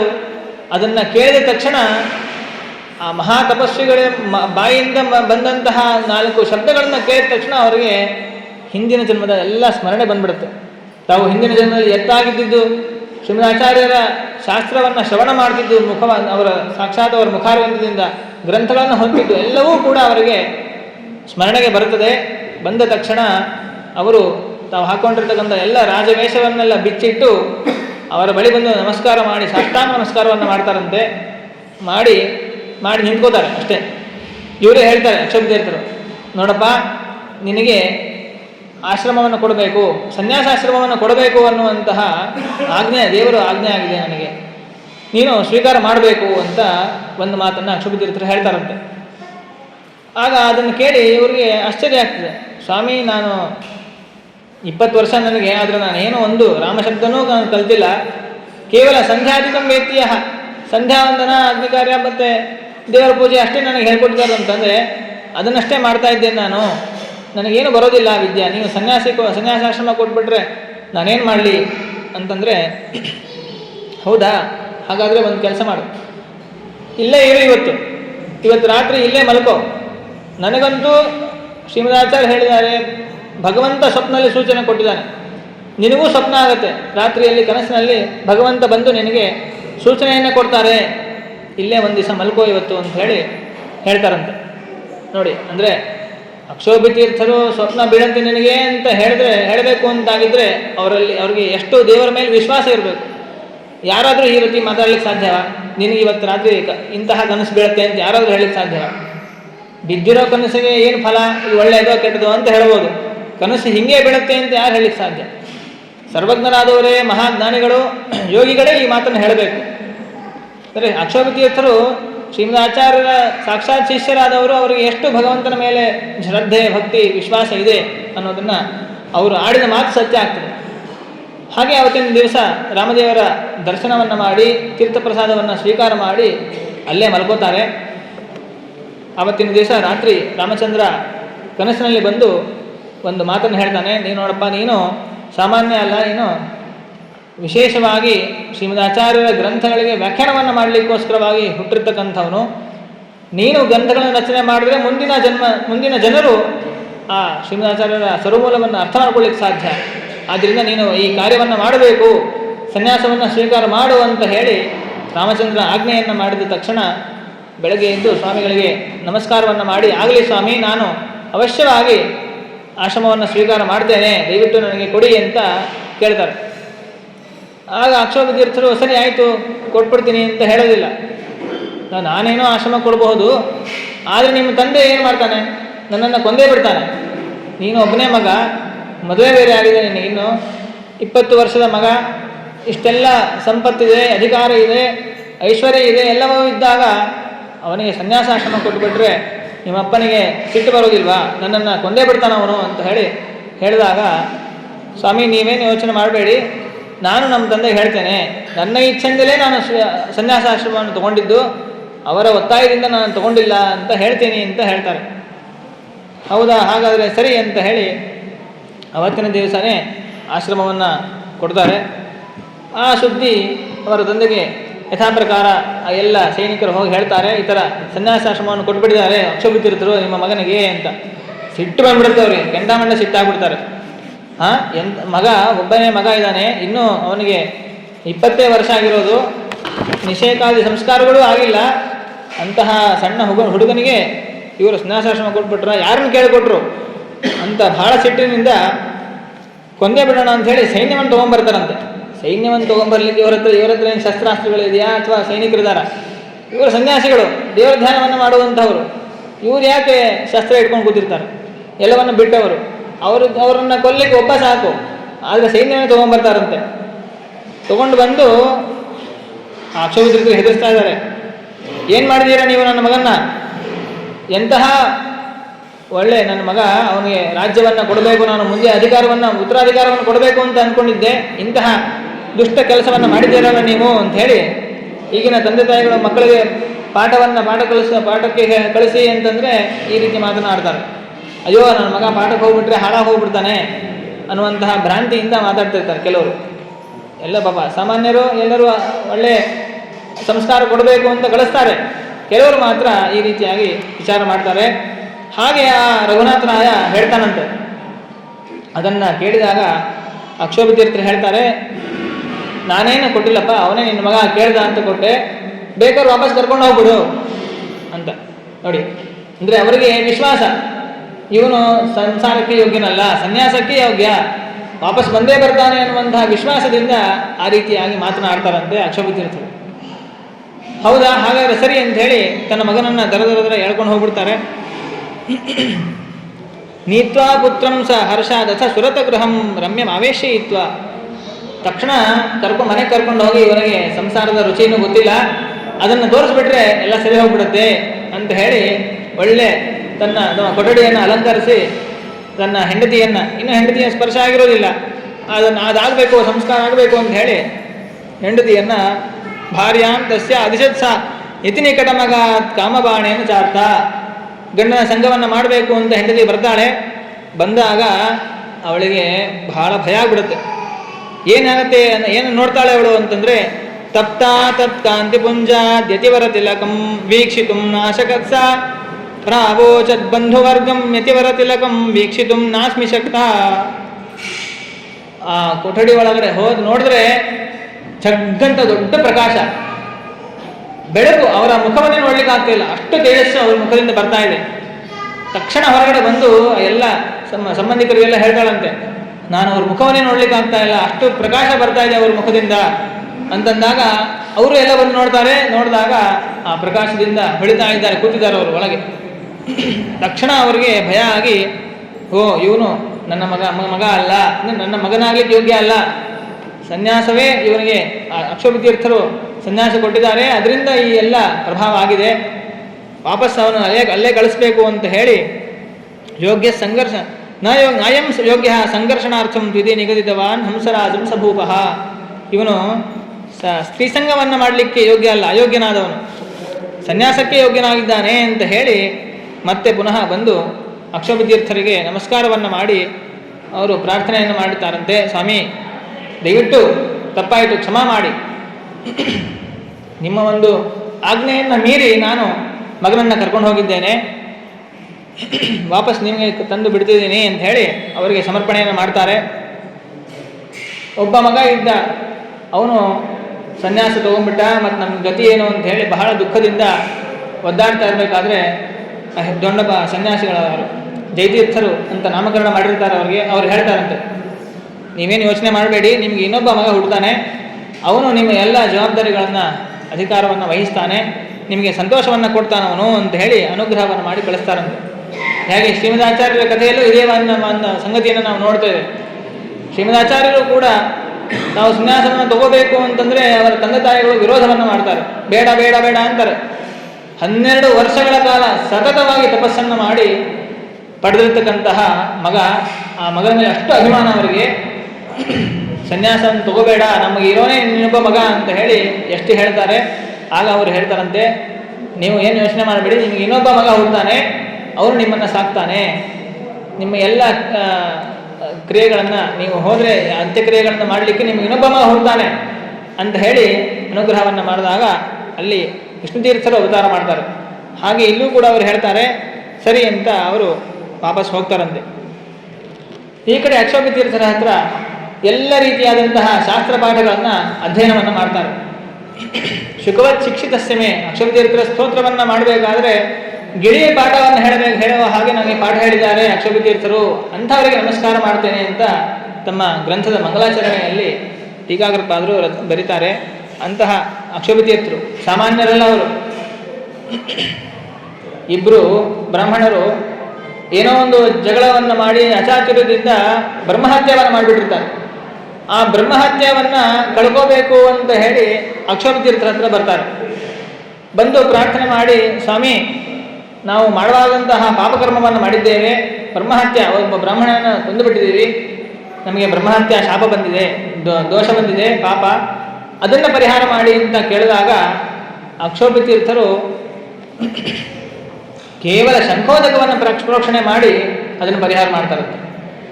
ಮೊದಲಿಗೆ ಅವರಿಗೆ ವಿಶ್ವಾಸ ಬರೋದಿಲ್ಲ, ಇವರು ನಿಜವಾಗ್ಲೂ ಇವರಿಗೆ ಪಶ್ಚಾತ್ತಾಪ ಇದೆಯಾ ಅಂತ ಪರೀಕ್ಷೆ ಮಾಡ್ತಾರೆ. ಆ ಇಬ್ಬರು ಬ್ರಾಹ್ಮಣರು ಬಂದು ಕೇಳಿದಾಗ, ಸರಿ ನೀವು ಒಂದು ಕೆಲಸ ಮಾಡಿ, ನಿಮಗೆ ಪಶ್ಚಾತ್ತಾಪ ಆಗಿದೆಯಾ ಅಂತ ಕೇಳ್ತಾರೆ. ಹೌದು ಸ್ವಾಮಿ, ನಮಗೆ ತುಂಬ ಪಶ್ಚಾತ್ತಾಪ ಇದೆ. ಹಾಗಾದರೆ ನೀವು ನಿಮ್ಮ ಈ ಪಾಪಕ್ಕೆ ಪ್ರಾಯಶ್ಚಿತ್ತ ಏನು ಅಂತಂದರೆ ಪ್ರಾಣತ್ಯಾಗವೇ ಪ್ರಾಯಶ್ಚಿತ್ತ, ಮರಣವೇ ಪ್ರಾಯಶ್ಚಿತ್ತ. ಪಂಚಮಹಾಪಾತಕಗಳಿಗೆ ಮರಣವೇ ಪ್ರಾಯಶ್ಚಿತ್ತ. ಬ್ರಹ್ಮಹತ್ಯ, ಸುರಾಪಾನ, ಸ್ವರ್ಣಸ್ಥೇಯ, ಗುರುತಲ್ಪಗಮನ, ಈ 4 ಪಾಪಗಳನ್ನು ಮಾಡಿರ್ತಕ್ಕಂಥವರ ಸಂಘ, ಇದು ಪಂಚಮಹಾಪಾತಕಗಳು. ಈ ಇದರಲ್ಲಿ ಯಾವುದೇ ಒಂದು ಮಾಡಿದ್ರೂ ಕೂಡ ಅದಕ್ಕೆ ಪ್ರಾಯಶ್ಚಿತ್ತ ಏನು ಅಂತಂದರೆ ದೇಹತ್ಯಾಗವನ್ನು ಮಾಡಬೇಕು. ಮಹಾಭಾರತದಲ್ಲಿ ಸ್ಪಷ್ಟವಾಗಿ ಉಲ್ಲೇಖ ಇದೆ. ಸುರಾಪಾನವನ್ನು ಮಾಡಿದರೆ ಅದಕ್ಕೇನು ಪ್ರಾಯಶ್ಚಿತ್ತ ಅಂತಂದರೆ ಆ ಒಂದು ಹೆಂಡವನ್ನೇ ಚೆನ್ನಾಗಿ ಬೆಂಕಿಯಲ್ಲಿ ಕೊತ ಕೊತ ಕೊತ ಕುದಿಯೋ ಹಾಗೆ ಕುದಿಸಿ, ಆ ಕುದಿತಾ ಇರುವಂತಹ ಸುರವನ್ನೇ ಹಾಗೆ ಪಾನ ಮಾಡಬೇಕಂತ. ಅವಾಗೇನಾಗುತ್ತೆ, ಮನುಷ್ಯ ಒಳಗಡೆ ಎಲ್ಲ ಇರುವಂತಹ ಕರಳೆಲ್ಲ ಸುಟ್ಟೋಗಿ ಸಾಯ್ತಾನೆ. ಅದೇ ಪ್ರಾಯಶ್ಚಿತ್ತ ನೋಡಿ. ಅಂದರೆ ಎಂತಹ ಘೋರವಾದಂತಹ ಪ್ರಾಯಶ್ಚಿತ್ತಗಳ ಇರುವಂತಹ ಪಾಪಗಳಿವೆ, ನಾವು ಅದು ಪಾಪವೇ ಅಲ್ಲ ಅನ್ನೋ ಹಾಗೆ ಮಾಡ್ತಾ ಇರ್ತೇವೆ. ಹಾಗಾಗಿ ಸ್ವಲ್ಪ ನಾವು ಜಾಗರೂಕವಾಗಿ ವರ್ತಿಸಬೇಕು. ಆದರೆ ಇವರು ಬ್ರಹ್ಮಹತ್ಯ ಇವರಿಗೆ ನಡೆದು ಹೋಗ್ಬಿಟ್ಟಿದೆ ಇವರ ಕೈಯಿಂದ. ಹಾಗಾಗಿ ಕೇಳ್ತಾರೆ ಏನು ಮಾಡಬೇಕು ಅಂತ. ನೀವು ಪ್ರಾಣತ್ಯಾಗವನ್ನು ಮಾಡಬೇಕು. ಸರಿ ಆಯಿತು ಸ್ವಾಮಿ, ಪ್ರಾಣತ್ಯಾಗ ಮಾಡ್ತೀವಿ. ಎಲ್ಲಿ ಪ್ರಾಣತ್ಯಾಗ ಮಾಡಬೇಕು ನೋಡಿ, ಇಲ್ಲಿ ಭೀಮಾ ನದಿ ಹರಿತಾ ಇದೆ, ಜೋರಾಗಿ ರಭಸವಾಗಿ ಹರಿತಾ ಇದೆ, ಇಲ್ಲಿ ಬಿದ್ದು ಸತ್ಬಿಡಿ ಅಂತ. ಸರಿ ಆಯಿತು ಅಂತ ಒಂದು ಮರದಲ್ಲಿ ಏರಿ ನೀವು ಹಾರಬೇಕು ಅಂತ ಹೇಳಿದಾಗ ಆ ದಂಡೆಯಲ್ಲಿರುವಂತಹ ಮರವನ್ನು ಏರ್ತಾರೆ, ತುದಿಗೆ ಬರ್ತಾರೆ. ಇಬ್ಬರೂ ಕೂಡ ಶಾಮಣ್ಣ ಧಾಮಣ್ಣ ಅಂತ ಅವರ ಹೆಸರು. ಬಂದು ಸ್ವಾಮಿ ಆಜ್ಞೆ ಕೊಡಿ, ನಾವು ಹಾರ್ತಾ ಇದ್ದೇವೆ ಅಂತ. ನೋಡಿ, ಅವರು ಗುರುಗಳ ಮೇಲೆ ವಿಶ್ವಾಸ ಎಷ್ಟಿದೆ ಅಂತಂದರೆ ಪ್ರಾಣವನ್ನು ಬಿಡಲಿಕ್ಕೂ ಸಿದ್ಧ. ಅಷ್ಟು ವಿಶ್ವಾಸ ಅವರಿಗೆ ಗುರುಗಳ ಮೇಲೆ ಇದ್ದಿದ್ದನ್ನು ಅವರು ನೋಡಿ ನಿಜವಾಗಿಯೂ ಇವರಿಗೆ ಪಶ್ಚಾತ್ತಾಪ ಆಗಿದೆ ಅಂತ ಮನಗಂಡು ಬನ್ನಿ ವಾಪಸ್ಸು ಹಾರಬೇಡಿ ಅಂತ ಹೇಳ್ತಾರಂತೆ. ಸರಿ ಅಂತ ಅವರು ಬಂದು ನಮಸ್ಕಾರ ಮಾಡಿದಾಗ ಶಂಖೋದಕವನ್ನು ಪ್ರೋಕ್ಷಣೆ ಮಾಡಿ, ಆಯಿತು ನಿಮ್ಮ ಬ್ರಹ್ಮಹತ್ಯ ಹೋಗಿದೆ ಅಂತ ಅನುಗ್ರಹ ಮಾಡ್ತಾರಂತೆ. ಎಲ್ಲ ಜನಗಳ ಆಶ್ಚರ್ಯ. ಬ್ರಹ್ಮಹತ್ಯೆ ಯಾರಾದರೂ ಮಾಡಿದ್ರೆ ಅವ್ರನ್ನ ನೋಡ್ತಾ ಇರಲಿಲ್ಲ, ಮಾತಾಡಿಸ್ತಾ ಇರಲಿಲ್ಲ, ಮುಡ್ತಾ ಇರಲಿಲ್ಲ, ಏನೋ ಸಮಾಜದಿಂದಲೇ ಬಹಿಷ್ಕಾರ ಹಾಕ್ಬಿಡೋರು ಜನಗಳು. ಇವ್ರು ನೋಡಿದ್ರೆ ಕೇವಲ ಒಂದು ಶಂಖೋದಕದಿಂದ ಪ್ರಾಯಶ್ಚಿತ್ತ ಆಯಿತು ಅಂತ ಹೇಳ್ತಾ ಇದ್ರಲ್ಲ, ಇದು ಹೇಗೆ ಸಾಧ್ಯ, ಇದೆಲ್ಲೋ ಶಾಸ್ತ್ರದಲ್ಲಿ ಸ್ಮೃತಿಗಳಲ್ಲಿ ಹೇಳಿಲ್ವಲ್ಲ ಅಂತಂದರೆ ಆಗ ಆ ಮಾತನ್ನು ಅಕ್ಷೋಭ ತೀರ್ಥರು ಕೇಳ್ತಾರೆ. ಗೊತ್ತಾಗುತ್ತೆ ಅವ್ರಿಗೆ, ಜನರಿಗೆ ಸಂಶಯ ಬಂದಿದೆ ಅಂತ. ಅದಕ್ಕೆ ಹೇಳ್ತಾರಂತೆ, ನೋಡಿ ನೀವೆಲ್ಲ ಒಂದು ಬಟ್ಟೆ ಗೇರೆಣ್ಣೆಯಲ್ಲಿ ಅದ್ದಿ ತೊಗೊಂಡು ಬನ್ನಿ ಅಂತ ಹೇಳ್ತಾರೆ. ತೊಗೊಂಡು ಬರ್ತಾರೆ ಅವರು, ಪೂರ್ಣ ಕಪ್ಪಾದಂತಹ ಬಟ್ಟೆ. ಈ ಬಟ್ಟೆಯನ್ನು ಶುದ್ಧ ಮಾಡ್ಕೊಂಡು ಬನ್ನಿ, ಎಲ್ಲ ತೀರ್ಥಕ್ಷೇತ್ರಗಳಿಗೆ ಸಂಚಾರ ಮಾಡ್ಕೊಂಡು ಬನ್ನಿ, ಎಲ್ಲ ನದಿಗಳಲ್ಲಿ ಸ್ನಾನವನ್ನು ಮಾಡಿಸಿ, ಅಂದರೆ ಅಲ್ಲಿ ನದಿಯಲ್ಲಿ ಇದನ್ನು ಅದ್ದಿ ಇದನ್ನು ಶುದ್ಧ ಮಾಡ್ಕೊಂಡು ಬನ್ನಿ ಅಂತ ಹೇಳಿ ಕಳಿಸ್ತಾರೆ. 1 ವರ್ಷ ಅವರೆಲ್ಲ ತೀರ್ಥಕ್ಷೇತ್ರಗಳು ಹೋಗಿ ಅಲ್ಲೇ ಎಲ್ಲ ನದಿಗಳಿಗೆ ಸ್ನಾನವನ್ನು ಅದನ್ನು ಬಟ್ಟೆಯನ್ನು ಅದ್ದಿ ತರ್ತಾರೆ. ಯಾವ ನದಿಯಲ್ಲಿ ಅದ್ದಿದ್ರೂ ಕೂಡ ಆ ಬಟ್ಟೆ ಶುದ್ಧ ಆಗೋದೇ ಇಲ್ಲ. ಕೊನೆಗೆ ತೊಗೊಂಡ್ಬರ್ತಾರೆ, ಸ್ವಾಮಿ ನಮ್ಮ ಕೈಯಿಂದ ಸಾಧ್ಯ ಆಗಲಿಲ್ಲ, ಏನು ಮಾಡಬೇಕು ಅಂದಾಗ ಮತ್ತೆ ಪುನಃ ಸಂಕೋದಕವನ್ನು ಅದರ ಮೇಲೆ ಪ್ರೋಕ್ಷಣೆ ಮಾಡ್ತಾರಂತೆ. ಬಟ್ಟೆ ಶುದ್ಧ ಆಯಿತು. ಆವಾಗ ಅವರಿಗೆ ಅಕ್ಷೋಭತೀರ್ಥರ ಒಂದು ತಪಸ್ಸಿನ ಮಹತ್ವ ಗೊತ್ತಾಗ್ತದೆ. ಎಷ್ಟು ನಾವು ನೀವು ಸಂಕೋದಕ ಪ್ರೋಕ್ಷಣೆ ಮಾಡಿದ್ರೆ ಏನೂ ಆಗೋದೇ ಇಲ್ಲ. ಯಾಕೆಂದರೆ ನಮ್ಮ ಅನುಸಂಧಾನವೂ ಅಷ್ಟೇ ಇರುತ್ತೆ, ನಾವು ನಮ್ಮ ಯೋಗ್ಯತೆಯೂ ಅಷ್ಟೇ ಇರ್ತದೆ. ಸಣ್ಣ ಯೋಗ್ಯತೆ ಜನ ನಾವು. ಅಕ್ಷೋಭತೀರ್ಥರು ಮಹಾನುಭಾವರು, ಸಾಕ್ಷಾತ್ ಬ್ರಹ್ಮಕರಾರ್ಚಿತವಾದಂತಹ ಮೂಲರಾಮಚಂದ್ರನನ್ನು ನಿತ್ಯ ಮುಟ್ಟಿ ಪೂಜೆ ಮಾಡತಕ್ಕಂತಹ ಮಹಾ ಯೋಗ್ಯತೆಯನ್ನು ಪಡೆದವರು, ಸಾಕ್ಷಾತ್ ಶ್ರೀಮದಾಚಾರ್ಯರ ಶಿಷ್ಯರು. ಅಂತಹವರು ಶಂಖೋದಕವನ್ನು ಮಾಡ್ತಾರೆ ಅಂತಂದರೆ ಅದರಲ್ಲಿ ಎಷ್ಟು ತಪಸ್ಸಿನ ಶಕ್ತಿ ತುಂಬಿರ್ತದೆ. ಅದರಿಂದ ಅವರು ಪ್ರೋಕ್ಷಣೆ ಮಾಡಿದಾಗ ಆ ಬಟ್ಟೆ ಶುದ್ಧವಾಗುತ್ತೆ. ಆವಾಗ ಎಲ್ಲರೂ ಗೊತ್ತಾಗುತ್ತೆ, ಹೌದು ಹಾಗಾದರೆ ಬ್ರಹ್ಮಹತ್ಯ ಮಾಡಿದ ಇನ್ನೊಂದು ಪ್ರಾಯಶ್ಚಿತ್ತ ಏನು ಅಂತಂದರೆ, ತಾವು ಎಲ್ಲ ತೀರ್ಥಕ್ಷೇತ್ರಗಳಿಗೆ ಕಾಲಲ್ಲಿ ಚಪ್ಪಲಿ ಇಲ್ಲ, ಛತ್ರಿ ಏನೂ ಇಲ್ಲ, ಹಾಗೆ ನಡ್ಕೊಂಡು ಹೋಗಿ ಪಾದಯಾತ್ರೆಯನ್ನು ಮಾಡ್ತಾ ಹೋದರೆ ಆವಾಗ ಬ್ರಹ್ಮಹತ್ಯ ಹೋಗ್ತದೆ ಅಂತ ಹೇಳಿದ್ದಾರೆ. ಅದನ್ನೇ ಈಗ ಮಾಡಿದರೆ ಇಲ್ಲಿ ಬಟ್ಟೆಯನ್ನು ತಗೊಂಡು ಎಲ್ಲ ತೀರ್ಥಕ್ಷೇತ್ರಕ್ಕೆ ಹೋದರೂ ಕೂಡ ಪಾಪ ಬಟ್ಟೆ ಶುದ್ಧ ಆಗಲಿಲ್ಲ, ಅಂದರೆ ಪಾಪ ಹೋಗಲಿಲ್ಲ ಅಂತ ಅರ್ಥ. ಸಂಕೋದಕದಿಂದ ಹೋಗಿದೆ ಅಂದರೆ ಮಹಾನುಭಾವರ ತಪಸ್ಸು ಎಷ್ಟಿರ್ತದೆ ಅನ್ನೋದನ್ನು ನಾವು ವಿಚಾರ ಮಾಡಬೇಕು. ವಿದ್ಯಾರಣ್ಯರು ಮಹಾನುಭಾವರು.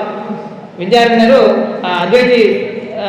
ಅದ್ವೈತದ ಒಂದು ಪರಂಪರೆಗೆ ಮುಖ್ಯರಾದಂತಹ ಗುರುಗಳವರು. ಅವರದೇ ವಾಕ್ಯಾರ್ಥವನ್ನು ಮಾಡಿ, ಅವರ ಕಥೆಯನ್ನು ನಾವು ಕೇಳಿದ್ದೇವೆ. ಹಕ್ಕ ಬುಕ್ಕ ಅಂತ ಹೇಳಿ ಇಬ್ಬರು ವಿಜಯನಗರ ಸಾಮ್ರಾಜ್ಯವನ್ನು ಸ್ಥಾಪನೆ ಮಾಡತಕ್ಕಂಥವ್ರು. ಅವರ ಗುರುಗಳು ರಾಜಗುರುಗಳಾಗಿರ್ತಾರೆ. ಅಂಥವರ ಜೊತೆಗೆ ವಾಕ್ಯಾರ್ಥವನ್ನು ಮಾಡಿ ಅವರನ್ನು ಸೋಲಿಸಿ ಜೀವಬ್ರಹ್ಮ ಭೇದ ಸಿದ್ಧಾಂತವನ್ನು ಪ್ರತಿಷ್ಠಾಪನೆ ಮಾಡತಕ್ಕಂಥವರು ಮಹಾನುಭಾವರು ಅಕ್ಷೋಭತೀರ್ಥರು.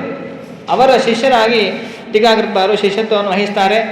ಗ್ರಂಥಗಳ ಅಧ್ಯಯನವನ್ನು ಸ್ವಲ್ಪೇ ಕಾಲದಲ್ಲಿ ಎಲ್ಲ ಒಳಗಡೆ ಸಂಸ್ಕಾರ ಇಟ್ಟು ಆ ಸಂಸ್ಕಾರ ಹೊರಗೆ ಬರಲಿಕ್ಕೆ ಎಷ್ಟು ಬೇಕೋ ಅಷ್ಟು ವಿದ್ಯೆಯನ್ನು ಅವರು ಕಲಿತುಬಿಟ್ರು. ಸ್ವಲ್ಪೇ ಕಾಲದಲ್ಲಿ ಎಲ್ಲ ಶಾಸ್ತ್ರಗಳನ್ನು ಅಧ್ಯಯನ ಮಾಡಿರ್ತಾರೆ. ದಿಗ್ವಿಜಯಕ್ಕೆ ಅಂತ ಹೋಗ್ತಾರೆ. ದಿಕ್ಕುಗಳಿಗೆ ಹೋಗಿ ಎಲ್ಲ ವಾದಿಗಳನ್ನು, ಸಿಕ್ಕದಂತಹ ವಾದಿಗಳನ್ನೆಲ್ಲ ಸೋಲಿಸ್ತಾ ಹೋಗ್ತಾ ಟೀಕಾಗೃಜ್ಜೇವಗೆ ಸಂಸ್ಥೆ ಭವೇತ್ ಏಕಾಂತದೋ ರಾಜತಿ ಪ್ರಾಕಾಮ್ಯಂ ದಧತೆ ಪಲಾಯನ ವಿಧೌ ಸ್ತೋಕಾನ್ಯ ಶಂಕಾದಿಶಃ ಲೋಕಾಂಧೀಕರಣ ಕ್ಷಮಸ್ಸತಮಸಃ ಸಾಕಾಲ ಸೀಮಾಯದ ಪಾಕಾರಾತಿ ದಿಶಿ ಪ್ರರೋಹತಿನ ಚೇತ್ ದ್ರಾಕಾನಿಶಾಕಾಮಕಃ. ಸತ್ಯಪ್ರಿಯ ತೀರ್ಥರು ಹೇಗೆ ಅವರು ವಾಕ್ಯಾರ್ಥವನ್ನು ಮಾಡ್ತಿದ್ರು ಅನ್ನೋದನ್ನು ವಿಸ್ತಾರವಾಗಿ ತಮ್ಮ ಸ್ತೋತ್ರದಲ್ಲಿ ಹೇಳ್ತಾರೆ.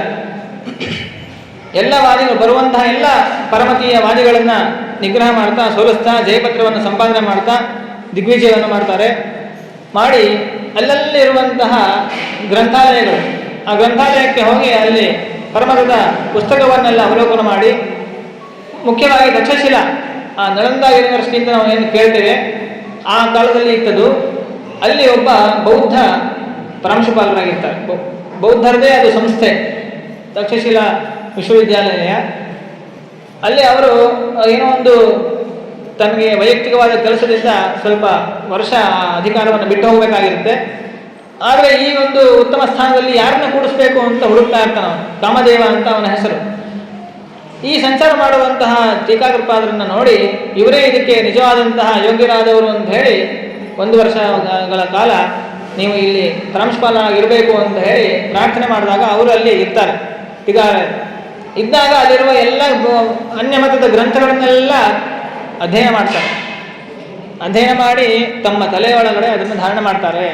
ಯಾರೂ ಈ ರೀತಿ ಮಾಡ್ಕೊಳ್ಳಿಕ್ಕೆ ಸಾಧ್ಯ ಇಲ್ಲ. ಒಮ್ಮೆ ಗ್ರಂಥವನ್ನು ಓದ್ಬಿಟ್ರೆ ಅದಿದ್ರೆ ಹೋಗ್ಲಿಕ್ಕೆ ಸಾಧ್ಯ ಇಲ್ಲ. ಅದು ನಮ್ಮ ಶಾಸ್ತ್ರದ ಗ್ರಂಥ ಅಲ್ಲ, ಪರಶಾಸ್ತ್ರದ ಗ್ರಂಥಗಳು. ಸಾಂಖ್ಯ, ಯೋಗ, ನ್ಯಾಯ, ವೈಶೇಷಿಕ, ಬೌದ್ಧ, ಜೈನ, ಚಾರ್ವಾಕ ಎಲ್ಲ ರೀತಿಯಾದಂತಹ ಗ್ರಂಥಗಳು ಅಲ್ಲಿ ಇರ್ತದೆ. ಮೂಲವಾದಂತಹ ಭಾಷ್ಯ ಸೂತ್ರಗಳು, ಭಾಷ್ಯ, ಟೀಕಾ, ವ್ಯಾಖ್ಯಾನ, ವಿವೃತಿಗಳು ಎಲ್ಲ ರೀತಿಯಾದಂತಹ ಟೀಕಾ ಟಿಪ್ಪಣಿಗಳನ್ನು ಅಧ್ಯಯನವನ್ನು ಮಾಡ್ತಾರೆ. ಮಾಡಿ ಆ ಎಲ್ಲ ಪೂರ್ವಪಕ್ಷಗಳನ್ನು ತಮ್ಮ ತಲೆಯಲ್ಲಿ ಧಾರಣೆ ಮಾಡಿ ಬಂದು ಮತ್ತೆ ಪುನಃ ಗ್ರಂಥ ರಚನೆಯನ್ನು ಮಾಡ್ತಾರೆ. ತಮ್ಮ ಗುರುಗಳಿಗೆ ಬಂದು ನಮಸ್ಕಾರವನ್ನು ಮಾಡ್ತಾರೆ. ಅಲ್ಲಿ ಸ್ವಲ್ಪ ದಿವಸ ಅವರ ಸೇವೆಯನ್ನು ಮಾಡಿದಾಗ ಮತ್ತೆ ಅಕ್ಷೋಭತೀರ್ಥರು ಅವರು ಬೃಂದಾವನಸ್ಥರಾಗ್ತಾರೆ. ಅದಾದ ಮೇಲೆ ಗ್ರಂಥ ರಚನೆಯನ್ನು ಮಾಡಬೇಕು ಅಂತ ಹೇಳಿ ಇವರ ಮುಖ್ಯವಾದಂತಹ ಅವತಾರ ಕಾರ್ಯ ಅದು ಶುರುವಾಗ್ತದೆ. ಗ್ರಂಥ ರಚನೆ ಮಾಡಬೇಕು ಅಂತಂದರೆ ಮುಖ್ಯವಾಗಿ ಬೇಕಾದದ್ದು ನಮಗೆ ಏನು ಬೇಕು ಅಂದರೆ ಮನಸ್ಸು ಮತ್ತು ಮಾತು. ಮನಸ್ಸಿನಲ್ಲಿ ನಾವು ಅಂದರೆ ಒಟ್ಟು ಗ್ರಂಥವನ್ನು ಬರಿಬೇಕು ಅಂತಂದರೆ ಮನಸ್ಸಿನಲ್ಲಿ ವಿಚಾರವನ್ನು ಮಾಡಿ ಅದನ್ನು ಬರಿಬೇಕು. ಹಾಗಾಗಿ ಮನೋಭಿಮಾನಿಯಾದವಳು ದುರ್ಗಾದೇವಿ, ಅವಳ ಅನುಗ್ರಹವನ್ನು ಪಡಿಬೇಕು ಅಂತ ಹೇಳಿ ದುರ್ಗಾಲಯಂ ದುರ್ಗಾಂ ತಸ್ಮಾತ್ ಪ್ರಸನ್ನ ಏವಂ ಪ್ರಾಪ್ತೆ ಗುರುತ್ವೇ ಹರಿಚರಣಯುಗಂ ಸಂಸರಾಜೋ ವಿಚಿಂತ್ಯ ಪ್ರಾಯಾತ್ ದುರ್ಗಾಲಯಂ ಚ ಪ್ರತಿದಿನ ಮಕರೋದ್ ಬುದ್ಧಿಮಾನ್ ಸಪ್ತಯೋಗ್ರಿಂ. ಆ ದುರ್ಗಾದೇವಿಯ ದೇವಸ್ಥಾನಕ್ಕೆ ಹೋಗಿ ಅವಳ ಸೇವೆಯನ್ನು ಮಾಡ್ತಾರಂತೆ ಯಾರೋ ಟೀಕಾರ. ಅಲ್ಲಿ ದುರ್ಗಾದೇವಿಯನ್ನು ಪ್ರಸನ್ನೀಕರಿಸಿಕೊಂಡು ರಾತ್ರಿ ಸ್ವಪ್ನದಲ್ಲಿ ದುರ್ಗಾದೇವಿ ಬಂದು ಅನುಗ್ರಹ ಮಾಡ್ತಾರಂತೆ. ಏನು ಬೇಕಪ್ಪ ನಿನಗೆ ಅಂತ ಕೇಳಿದಾಗ, ತಾಯಿ ನನಗೆ ಗ್ರಂಥವನ್ನು ರಚನೆ ಮಾಡಲಿಕ್ಕೆ ಒಂದು ಪೆನ್ನು ಬೇಕು. ಈಗಿನ ಭಾಷೆಯಲ್ಲಿ ಪೆನ್ನು, ಆಗಿನ ಕಾಲದಲ್ಲಿ ಘಂಟ ಅಂತ ಕರೀತಾರೆ ಅದನ್ನು. ಘಂಟ ಅಂದರೆ ಲೇಖನಿ, ಬರೀಲಿಕ್ಕೆ ಸಾಧನವಾದದ್ದು. ಅವಾಗೆಲ್ಲ ಈ ಥರ ಬಾಲ್ ಪೆನ್, ಇಂಕ್ ಪೆನ್ನೆಲ್ಲ ಇರಲಿಲ್ಲ. ಒಂದೇನೋ ಒಂದು ಮಸಿಯಲ್ಲಿ ಅದ್ದಿ ಅದನ್ನು ಬರಿಬೇಕು. ಆ ರೀತಿಯಾದಂತಹ ಒಂದು ಘಂಟ ಅಂತ ಕರೀತಾರೆ ಅದನ್ನು, ಅದು ಬೇಕು ಅಂತ ಕೇಳಿದಾಗ ಘಂಟ ಮತ್ತು ಒಂದು ಪೂಗಿ ಫಲ ಅವೆರಡನ್ನೂ ಕೂಡ ದುರ್ಗಾದೇವಿ ಅನುಗ್ರಹ ಮಾಡಿ ಕೊಡ್ತಾಳೆ. ದುರ್ಗಾ ತಸ್ಮಾತ್ ಪ್ರಸನ್ನ ಹ್ಯವದ ದಿತರಾಂ ಭಕ್ತಿನಮ್ರಂ ಯತೀಂದ್ರಂ ವಾಂಛಾ ಕಸ್ಮಿನ್ ಯತೀಂದ್ರೇ ಅವದದಿತಿ ಯತಿರ್ ದೇಹಿ ಗೂಗಂ ಚ ಘಂಟಾಂ. ಅವೆರಡನ್ನು ಕೊಟ್ಟು ವ್ಯಾಖ್ಯಾನವನ್ನು ಮಾಡು, ಶಾಸ್ತ್ರವನ್ನು ನಿರಂತರವಾಗಿ ನಿರ್ವಿಘ್ನವಾಗಿ ಪೂರ್ಣವಾಗಲಿ ಅಂತ ಹೇಳಿ ಅನುಗ್ರಹವನ್ನು ಮಾಡಿದಾಗ ಅವರು ಆ ಶಾಸ್ತ್ರ ವ್ಯಾಖ್ಯಾನವನ್ನು ರಚನೆ ಮಾಡಲಿಕ್ಕೆ ಆರಂಭ ಮಾಡ್ತಾರೆ. ಎಲ್ಲಿ ಹೋಗ್ತಾರೆ ಅವರು ಅಂತಂದರೆ, ವ್ಯಾಕುರ್ವನ್ ಗ್ರಾಮಮೇಕಂ ಯರಗೋಲ ಇತಿ ಚಾಖ್ಯಾಯುದಿತಂ ಪ್ರಾಪ್ಯ ಶೈಲಂ. ಯರಗೋಳ ಯಾದಗಿರಿ ಹತ್ತಿರ ಇರುವಂತಹ ಒಂದು ಪರ್ವತ ಪ್ರದೇಶ, ಅಲ್ಲಿ ಯರಗೋಳ ಅಂತ ಅದಕ್ಕೆ ಹೆಸರು. ಅಲ್ಲಿ ಒಂದು ಗುಹೆಯಲ್ಲಿ ತತ್ಪ್ರಾಂತಸ್ಥೋಥ ದರ್ಯಾಂ ರಘುಪತಿ ಮನಿಷಂ ಪೂಜೆಯನ್ನು ನಂಬುಪತ್ರೈಹಿ. ಅಲ್ಲಿ ಒಳಗಡೆ ಒಂದು ಗುಹೆ ಒಳಗಡೆ ಕುಳಿತುಕೊಂಡು ಗ್ರಂಥವನ್ನು ರಚನೆ ಮಾಡಬೇಕು ಅಂತ ಹೇಳಿ ಸಂಕಲ್ಪ ಮಾಡ್ತಾರೆ. ನಿತ್ಯವೂ ರಾಮದೇವರ ಪೂಜೆಯನ್ನು ಮಾಡ್ತಾರೆ. ಮಾಡಿ ಬೆಳಗ್ಗೆ ಎಲ್ಲ ಶಿಷ್ಯರಿಗೆ ಪಾಠವನ್ನು ಹೇಳೋದು. ಶಿಷ್ಯರೇ ಭಿಕ್ಷಾಟನವನ್ನು ಮಾಡಿ ಭಿಕ್ಷೆಯನ್ನು ತೊಗೊಂಡ್ಬರ್ತಿದ್ರು.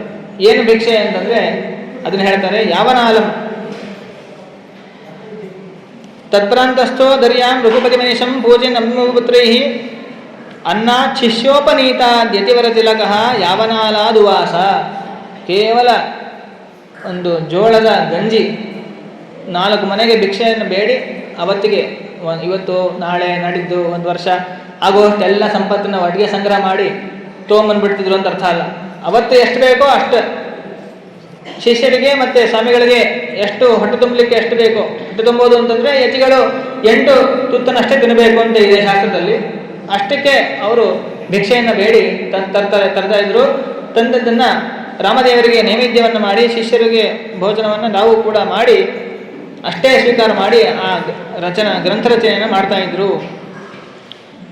ಹೀಗೆ ಯಾವ್ಯಾವ ಗ್ರಂಥಗಳಿಗೆ ಟೀಕೆಯನ್ನು ರಚನೆ ಮಾಡ್ತಾರೆ ಅಂತ ಹೇಳ್ತಾರೆ. ಪ್ರಕರಣ ದಶಕಂ ಸಾಧುವಾಕ್ಯೇರ್ ವಿವಿಚ್ಯ. ದಶಪ್ರಕರಣಗಳಿಗೆ ಶ್ರೀಮದಾಚಾರ್ಯರ ತತ್ವನಿರ್ಣಯ, ತತ್ವೋದ್ಯೋತ, ತತ್ವಸಂಖ್ಯಾನ, ತತ್ವವಿವೇಕ, ಖಂಡನತ್ರಯ, ಕರ್ಮನಿರ್ಣಯ ಇತ್ಯಾದಿ 10 ಗ್ರಂಥಗಳೇನಿದೆ ಆ 10 ಗ್ರಂಥಗಳಿಗೆ ಟೀಕೆಯನ್ನು ರಚನೆ ಮಾಡ್ತಾರೆ. ಅದಾದ ಮೇಲೆ ಭಾಷ್ಯಂ ವ್ಯಾಖ್ಯಾಂ ತಥಾನು ಪ್ರಶಮತಿ ಕುಮತಾಂ ವ್ಯಾಕರೋತ್ ಶ್ರೀಜಯಾರ್ಯ. ಭಾಷ್ಯವನ್ನು 3 ರೀತಿ ಭಾಷ್ಯ, ಸೂತ್ರ ಭಾಷ್ಯ, ಗೀತಾಭಾಷ್ಯ ಮತ್ತು ಉಪನಿಷತ್ ಭಾಷ್ಯಗಳು, ಋಗ್ಭಾಷ್ಯ, ಈ ರೀತಿ 4 ಭಾಷ್ಯಕ್ಕೆ ವ್ಯಾಖ್ಯಾನವನ್ನು ಮಾಡ್ತಾರೆ. ಶ್ರೀ ಬ್ರಹ್ಮಸೂತ್ರ ಭಾಷ್ಯಕ್ಕೆ ತತ್ವಪ್ರಕಾಶಕ ಎನ್ನುವಂತಹ ಗ್ರಂಥವನ್ನು ರಚನೆ ಮಾಡ್ತಾರೆ. ಅನುವ್ಯಾಖ್ಯಾನಕ್ಕೆ ನ್ಯಾಯಸುಧಾವನ್ನು ರಚನೆ ಮಾಡ್ತಾರೆ. ನ್ಯಾಯವಿವರಣಕ್ಕೆ ನ್ಯಾಯವಿವರಣ ಟೀಕಾ ಅಂತ ಹೇಳಿ ಗ್ರಂಥ ರಚನೆ ಮಾಡ್ತಾರೆ. ಅದಾದಮೇಲೆ ಋಗ್ಭಾಷ್ಯಕ್ಕೆ ಟೀಕೆಯನ್ನು ಮಾಡ್ತಾರೆ. ಉಪನಿಷತ್ತುಗಳು 2 ಉಪನಿಷತ್ತುಗಳು ಈಶಾವಾಸ್ಯ ಷಟ್ಪ್ರಶ್ನ 2 ಉಪನಿಷತ್ತುಗಳಿಗೆ ಮಾತ್ರ ಟೀಕೆಯನ್ನು ಬರೀತಾರೆ. ಬೇರೆ ಉಪನಿಷತ್ತುಗಳಿಗೆ ತಮ್ಮ ಶಿಷ್ಯರಾದಂತಹ ವ್ಯಾಸತೀರ್ಥರು ಈ ಏನು ಜಯತೀರ್ಥ ವಿಜಯವನ್ನು ರಚನೆ ಮಾಡಿದ್ದಾರೆ ಅವರೇ ಪ್ರಾರ್ಥನೆ ಮಾಡಿ, ಸ್ವಾಮಿ ನಮಗೂ ಅನುಗ್ರಹ ಮಾಡಬೇಕು, ನಾವು ವ್ಯಾಖ್ಯಾನವನ್ನು ಮಾಡ್ತೀವಿ ಅಂತಂದಾಗ ಆಗಲಿ ಅಂತ ಅನುಗ್ರಹ ಮಾಡ್ತಾರೆ. ಆ ಶಿಷ್ಯರ ಮೂಲಕವಾಗಿ ಟೀಕಾಕೃತ್ಪಾದರು ಯಾವ ರೀತಿ ಗ್ರಂಥ ರಚನೆ ಮಾಡಿದ್ರು ಅಂತಂದರೆ ಅದನ್ನು ಅಧ್ಯಯನವನ್ನು ಮಾಡಿ ಹೇಗೆ ಶ್ರೀಮದ್ ಆಚಾರ್ಯರ ವಾಕ್ಯಗಳಿಗೆ ಅರ್ಥವನ್ನು ಮಾಡ್ಕೋಬೇಕು ಅನ್ನುವಂತಹ ಒಂದು ಶೈಲಿಯನ್ನು ನಮಗೆ ತಿಳಿಸ್ಕೊಡ್ತಾರೆ. ಅಂದರೆ ಅದನ್ನು ಶಿಷ್ಯರಿಗೆ ತಿಳಿಸ್ಕೊಡ್ತಾರೆ. ಅದೇ ರೀತಿಯಾಗಿ ಶಿಷ್ಯರು ತಾವು ವ್ಯಾಖ್ಯಾನವನ್ನು ಮಾಡ್ತಾರೆ. ವ್ಯಾಸತೀರ್ಥರು ಕೂಡ ಅದೇ ಅನೇಕ ಉಪನಿಷತ್ತುಗಳಿಗೆ ಭಾಷ್ಯವನ್ನು ಟೀಕೆಯನ್ನು ಬರೀತಾರೆ. ರಘುತ್ತಮ ತೀರ್ಥರು ಟೀಕಾಕೃತ್ಪಾದರ ಪರಮಾನುಗ್ರಹಕ್ಕೆ ಪಾತ್ರರಾದಂಥವರು ರಘುತ್ತಮ ತೀರ್ಥರು. ಅವರು ನ್ಯಾಯ ವಿವರಣೆಗೆ ಸಾಕ್ಷಾತ್ ಶ್ರೀಮದಾಚಾರ್ಯರ ಟೀಕಾಕೃತ್ಪಾದರ ಹಾದಿಯಲ್ಲೇನೆ ಉಳಿದಂತಹ ಭಾಗಕ್ಕೆ 3-4 ಅಧ್ಯಾಯಗಳಿಗೆ ಅವರು ಟೀಕೆಯನ್ನು ರಚನೆ ಮಾಡ್ತಾರೆ. ಮತ್ತು ಬೃಹದಾರಣ್ಯಕ ಭಾಷ್ಯಕ್ಕೆ ರಘುತ್ತಮರು ವ್ಯಾಖ್ಯಾನ ಮಾಡ್ತಾರೆ. ವೈದೇಶ ತೀರ್ಥರು ಛಾಂದೋಗ್ಯಕ್ಕೆ ಟೀಕೆಯನ್ನು ರಚನೆ ಮಾಡ್ತಾರೆ. ಇವರೆಲ್ಲ ಟಿಪ್ಪಣಿಕಾರರು ಟೀಕಾಕೃತ್ಪಾದರ ಒಂದು ಶೈಲಿಯಲ್ಲಿ ಅವರ ಗ್ರಂಥಗಳನ್ನು ಅಧ್ಯಯನ ಮಾಡಿ ಅದನ್ನು ಮೈಗೂಡಿಸಿಕೊಂಡು ರಕ್ತಗತ ಮಾಡಿಕೊಂಡು ಅದೇ ಶೈಲಿಯಲ್ಲಿಯೇ ಶ್ರೀಮದಾಚಾರ್ಯರ ಗ್ರಂಥಗಳಿಗೆ ವ್ಯಾಖ್ಯಾನವನ್ನು ಮಾಡ್ತಾರೆ ಅಂತ ತಿಳಿಬೇಕು. ಹೀಗೆ ವ್ಯಾಖ್ಯಾನ ಮಾಡಬೇಕಾದ ಸಂದರ್ಭದಲ್ಲಿ ವಿದ್ಯಾರಣ್ಯರು ಏನು ಇದ್ದರು, ಅದ್ವೈತ ಪರಂಪರೆಯ ಮಹಾಗುರುಗಳು, ಅವರೇನು ಸಾಮಾನ್ಯ ಅಲ್ಲ. ಯಾಕಂದರೆ ಪ್ರತಿಪಕ್ಷದಲ್ಲಿರುವಂತಹ ಅವರು ಎಷ್ಟು ದೊಡ್ಡ ವಿದ್ವಾಂಸರು ಅಂತ ನಾವು ತಿಳ್ಕೊಂಡ್ರೆ ಅವರನ್ನು ಸೋಲಿಸಿರ್ತಕ್ಕಂತಹ ಇವರ ಮಹತ್ವ ನಮಗೆ ಚೆನ್ನಾಗಿ ಅರ್ಥ ಆಗ್ತದೆ. ಅವರು ಸಮಗ್ರವಾದಂತಹ ಋಗ್ವೇದಕ್ಕೆ ಭಾಷ್ಯವನ್ನು ಬರೆದಂಥವ್ರು. ಅಂತಹ ಮಹಾನುಭಾವರು ವಿದ್ಯಾರಣ್ಯರು ಮಹಾಮೇಧಾವಿಗಳು. ಅವರು ನಾನು ಅಕ್ಷೋಭತೀರ್ಥರ ಹತ್ರ ಸೋತಿದ್ದೇನೆ, ಆದರೆ ಅಕ್ಷೋಭತೀರ್ಥರು ಈಗ ಇಲ್ಲ, ಈಗ ಅವರು ಯಾರೋ ಒಬ್ಬರು ಶಿಷ್ಯರಿದ್ದಾರಂತೆ, ದೇಶ ದಿಗ್ವಿಜಯ ಮಾಡಿಕೊಂಡು ಬಂದು ಗ್ರಂಥ ರಚನೆ ಮಾಡ್ತಾ ಇದ್ದಾರೆ ಅಂತೆ ಎನ್ನುವ ಸುದ್ದಿ ಅವರಿಗೆ ಗೊತ್ತಾಗುತ್ತೆ. ಆ ಸುದ್ದಿಯನ್ನು ಕೇಳಿ ಅವರನ್ನು ಸೋಲಿಸ್ಬಿಟ್ರೆ ಆಯ್ತು ಹೋಯಿತು, ಮಧ್ವಾಚಾರ್ಯರ ಮಧ್ವ ಸಿದ್ಧಾಂತವನ್ನೇ ನಿರ್ಣಯ ಮಾಡಿಬಿಡ್ಬೋದು ಅನ್ನುವಂತಹ ಒಂದು ಉದ್ದೇಶದಿಂದ ಅವರು ಬರ್ತಾರೆ, ಹುಡ್ಕೊಂಡು ಬರ್ತಾರೆ. ಅವರು ಇರೋದೇ ಎಲ್ಲೋ, ಇವರು ಇರೋದು ಇಲ್ಲಿ ಯರಗೋಳ ಗುಹೆ ಒಳಗಡೆ ಕೂತ್ಕೊಂಡು ಬರಿತಾ ಇದ್ದಾರೆ.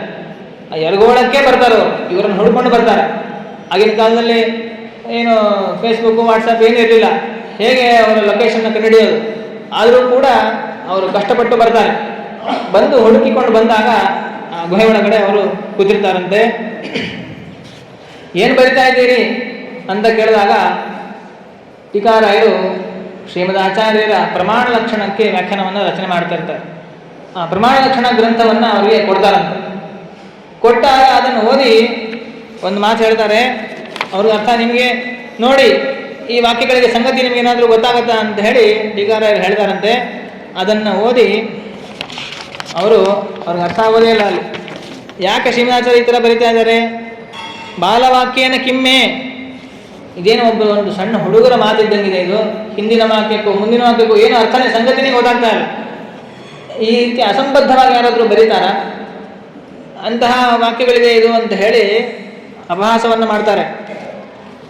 ದುಶ್ವಾಕ್ಯಂ ಚೇತಿಮತ್ವ ಪ್ರವದತಿ ಕುವಾಗ್ ಬಾಲವಾಕ್ಯನ ಕಿಮ್ಮೆ. ಅವರಿಗೆ ಅದನ್ನು ಬಿಡಿಸ್ಲಿಕ್ಕೆ ಸಾಧ್ಯ ಆಗಲಿಲ್ಲ, ಅದಕ್ಕೆ ಈ ರೀತಿಯ ಅಪಹಾಸವನ್ನು ಮಾಡ್ತಾರೆ. ಯಾವಾಗಲೂ ಅಷ್ಟೇ, ನಮ್ಮ ಕೈಯಲ್ಲಿ ಯಾವ್ದು ಆಗಲ್ವೋ ಅದನ್ನು ನಾವು ಇದೇನು ಬಿಡೋ ಇದು ಅಂತ ಹೇಳಿ ಅಪಹಾಸ ಮಾಡೋದೇ ಹೆಚ್ಚು. ಆ ರೀತಿ ಮಾಡಿದಾಗ ಆವಾಗ ಅವರಿಗೆ ಬಹಳ ಸಿಟ್ಟು ಬಂದುಬಿಡುತ್ತೆ ಟೀಕಾರಾಯರಿಗೆ. ನಮ್ಮ ಶ್ರೀಮದಾಚಾರ್ಯರ ವಾಕ್ಯನ ಬಾಲವಾಕ್ಯ ಅಂತ ಹೇಳ್ತೀರಾ?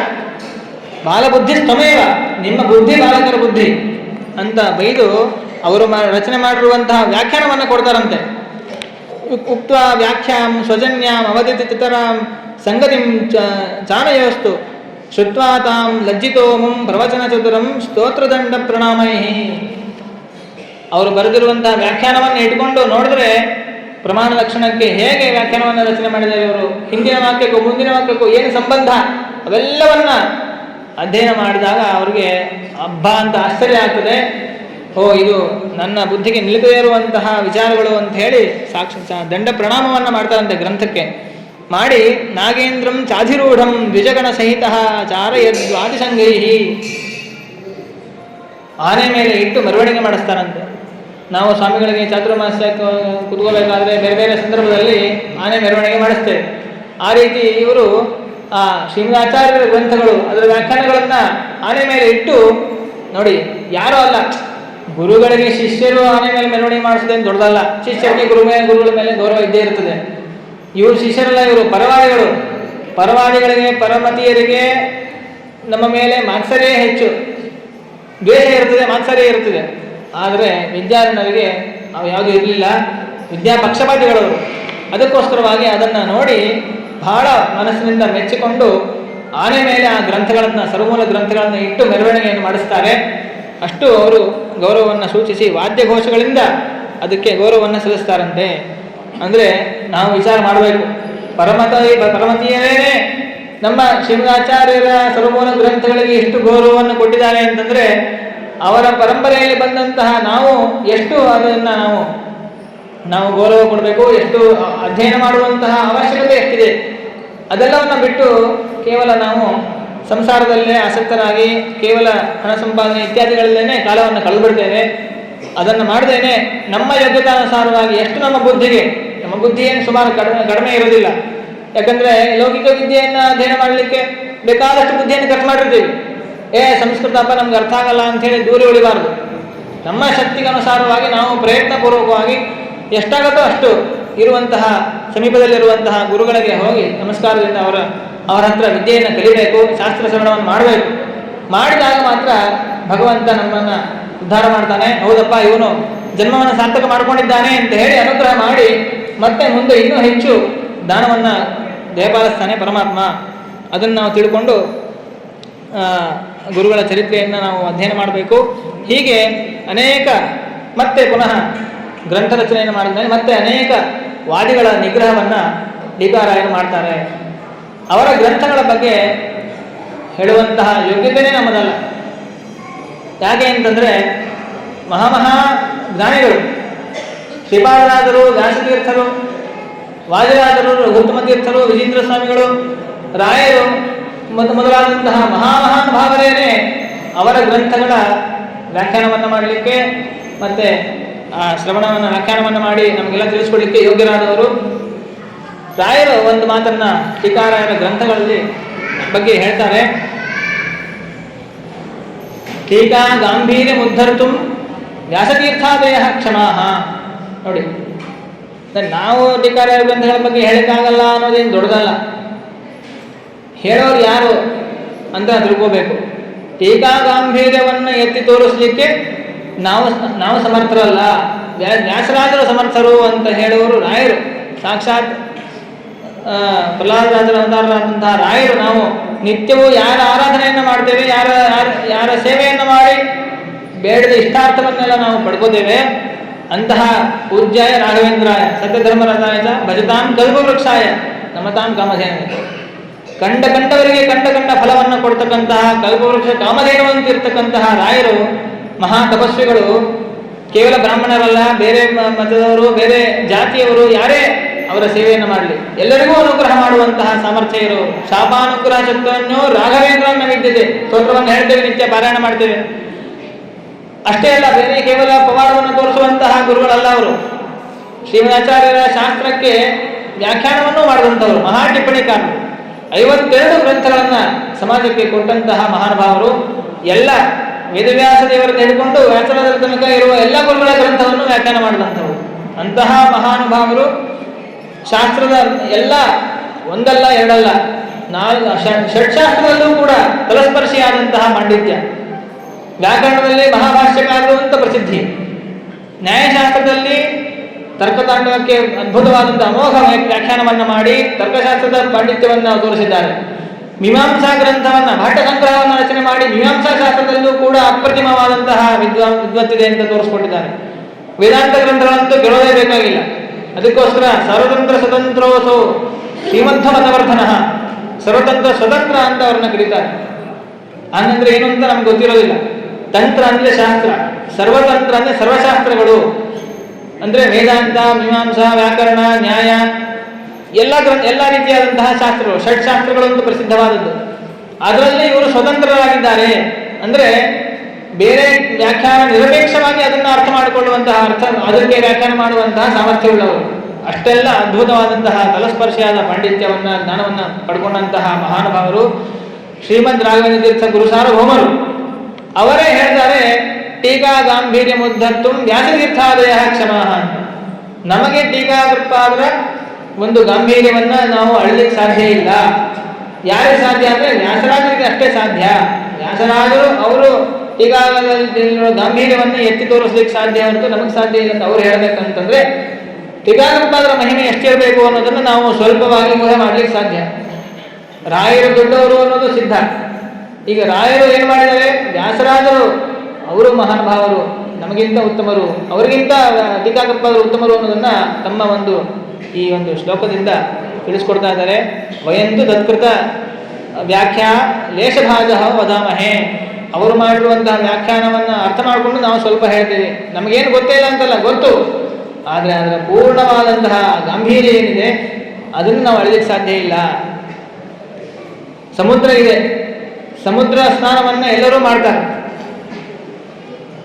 ನಾವು ಅನೇಕ ಬಾರಿ ತೀರ್ಥಕ್ಷೇತ್ರಕ್ಕೆ ಯಾತ್ರೆಗೆ ಹೋದಾಗ ಸಮುದ್ರ ಸ್ನಾನವನ್ನು ಮಾಡ್ಕೊಂಡ್ಬಂದ್ವಿ ಅಂತ ಹೇಳ್ತೀವಿ. ಎಲ್ಲಿ ಸ್ನಾನ ಮಾಡಿದ್ವಿ ಅಂತ ಕೇಳಿದಾಗ ಸಮುದ್ರದಲ್ಲಿ ಸ್ನಾನ ಮಾಡಿದ್ವಿ. ಸಮುದ್ರದಲ್ಲಿ ಅಂತಂದರೆ ಸಮುದ್ರ ನೀರು ಕೈಗೆ ಕಾಲಿಗೆ 2 ಅಡಿ ನೀರಿಗೆ ಎಲ್ಲಿಗೆ ಬರುತ್ತೋ ಅಲ್ಲಿ ಹೋಗಿ ಸ್ನಾನ ಮಾಡಿ ಬಂದ್ಬಿಡ್ವಿ. ಸಮುದ್ರ ಸ್ನಾನ ಮಾಡಿಬಿಟ್ವಿ ಅಂತಂತ ನಾವು ನಮ್ಮ ಬಗ್ಗೆ ನಾವು ಹೊಗಳ್ಕೋತೀವಿ. ಆದರೆ ಅಷ್ಟೇ ಸ್ನಾನ ಮಾಡೋದ್ರಿಂದ ನಮಗೆ ನಿಜವಾಗಿ ಸಮುದ್ರದ ಅನುಭವ ಆಗಿದೆಯಾ, ಸಮುದ್ರ ಎಷ್ಟು ಆಳ ಇದೆ, ಎಷ್ಟು ವಿಸ್ತಾರ ಇದೆ ಅನ್ನೋದರ ಪರಿಕಲ್ಪನೆ ನಮಗೆ ಇದೆಯಾ? ಸರ್ವಥಾ ಇಲ್ಲ.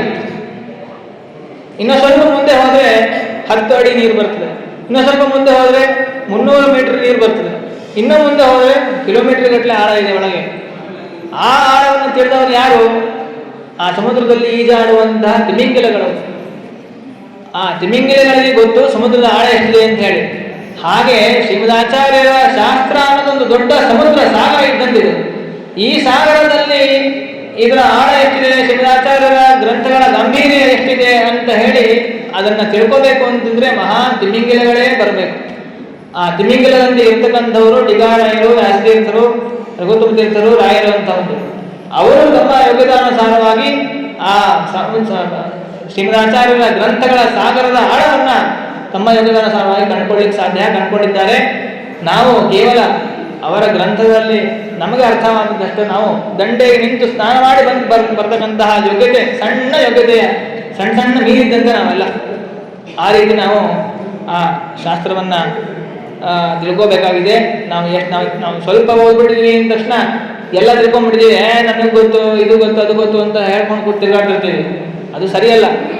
ಎಷ್ಟು ನಾವು ಅಧ್ಯಯನ ಮಾಡಬೇಕು. ಜೀವನವನ್ನೇ ಸಮರ್ಪಣೆ ಮಾಡಿದರೂ ಕೂಡ ಒಂದು ಜನ್ಮ ಅಲ್ಲ, 100 ಜನ್ಮದಲ್ಲಿ ಅದನ್ನು ಅಧ್ಯಯನ ಮಾಡಿದ್ರು ಮುಗಿದೇ ಇರೋ ಅಷ್ಟು ಗಾಂಭೀರ್ಯ ಇದೆ. ಆಚಾರ್ಯರ ಟೀಕಾಕೃತ್ಪಾದರ ಗ್ರಂಥಗಳಲ್ಲಿ ಅಷ್ಟು ಗಾಂಭೀರ್ಯ ಇದೆ, ಅಷ್ಟು ಅರ್ಥ ಇದೆ.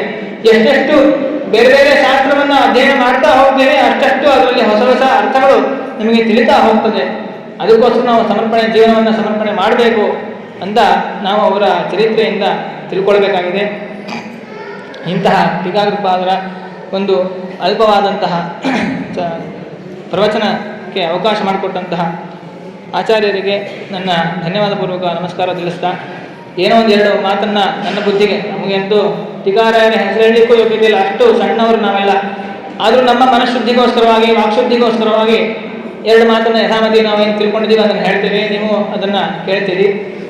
ಅದರಿಂದ ಪ್ರೀತರಾದಂತಹ ಗುರುಗಳು ಎಲ್ಲ ನಮ್ಮ ಸ್ವರೂಪೋದ್ಧಾರಕರಾದಂತಹ ಮಹಾಸ್ವಾಮಿಗಳು, ಅವರ ಅಂತರ್ಯಾಮಿಯಾದಂತಹ ಎಲ್ಲ ಗುರು ಪರಂಪರೆಯಲ್ಲಿ ಬಂದಂತಹ ಮಹಾ ಗುರುಗಳು, ಟೀಕಾಕೃತ್ಪಾದರು ಅವರು ಪ್ರೀತರಾಗಲಿ. ಅವರ ಅಂತರ್ಯಾಮಿಯಾದಂತಹ ಶ್ರೀಮದಾನಂದ ತೀರ್ಥ ಭಗವತ್ಪಾದಾಚಾರ್ಯರು, ಅವರ ಅಂತರ್ಯಾಮಿಯಾದಂತಹ ವೇದವ್ಯಾಸರೂಪಿಯಾದಂತಹ ಭಗವಂತ ಈ ಒಂದು ಪ್ರವಚನದಿಂದ ಪ್ರೀತನಾಗಲಿ. ಅದರಲ್ಲಿ ಏನೇ ಒಂದು ಗುಣ ಇದ್ದರೂ ಅದೆಲ್ಲ ನಮಗೆ ಗುರುಗಳಿಗೆ ಸೇರಬೇಕಾದದ್ದು. ದೋಷವಿದ್ದದೆಲ್ಲ ನಮಗೆ ಅದು ನಮ್ಮ ಬುದ್ಧಿಯಿಂದ ಆ ದೋಷಗಳೆಲ್ಲ ಆಗಿದೆ ಅಂತ ತಿಳ್ಕೋಬೇಕು.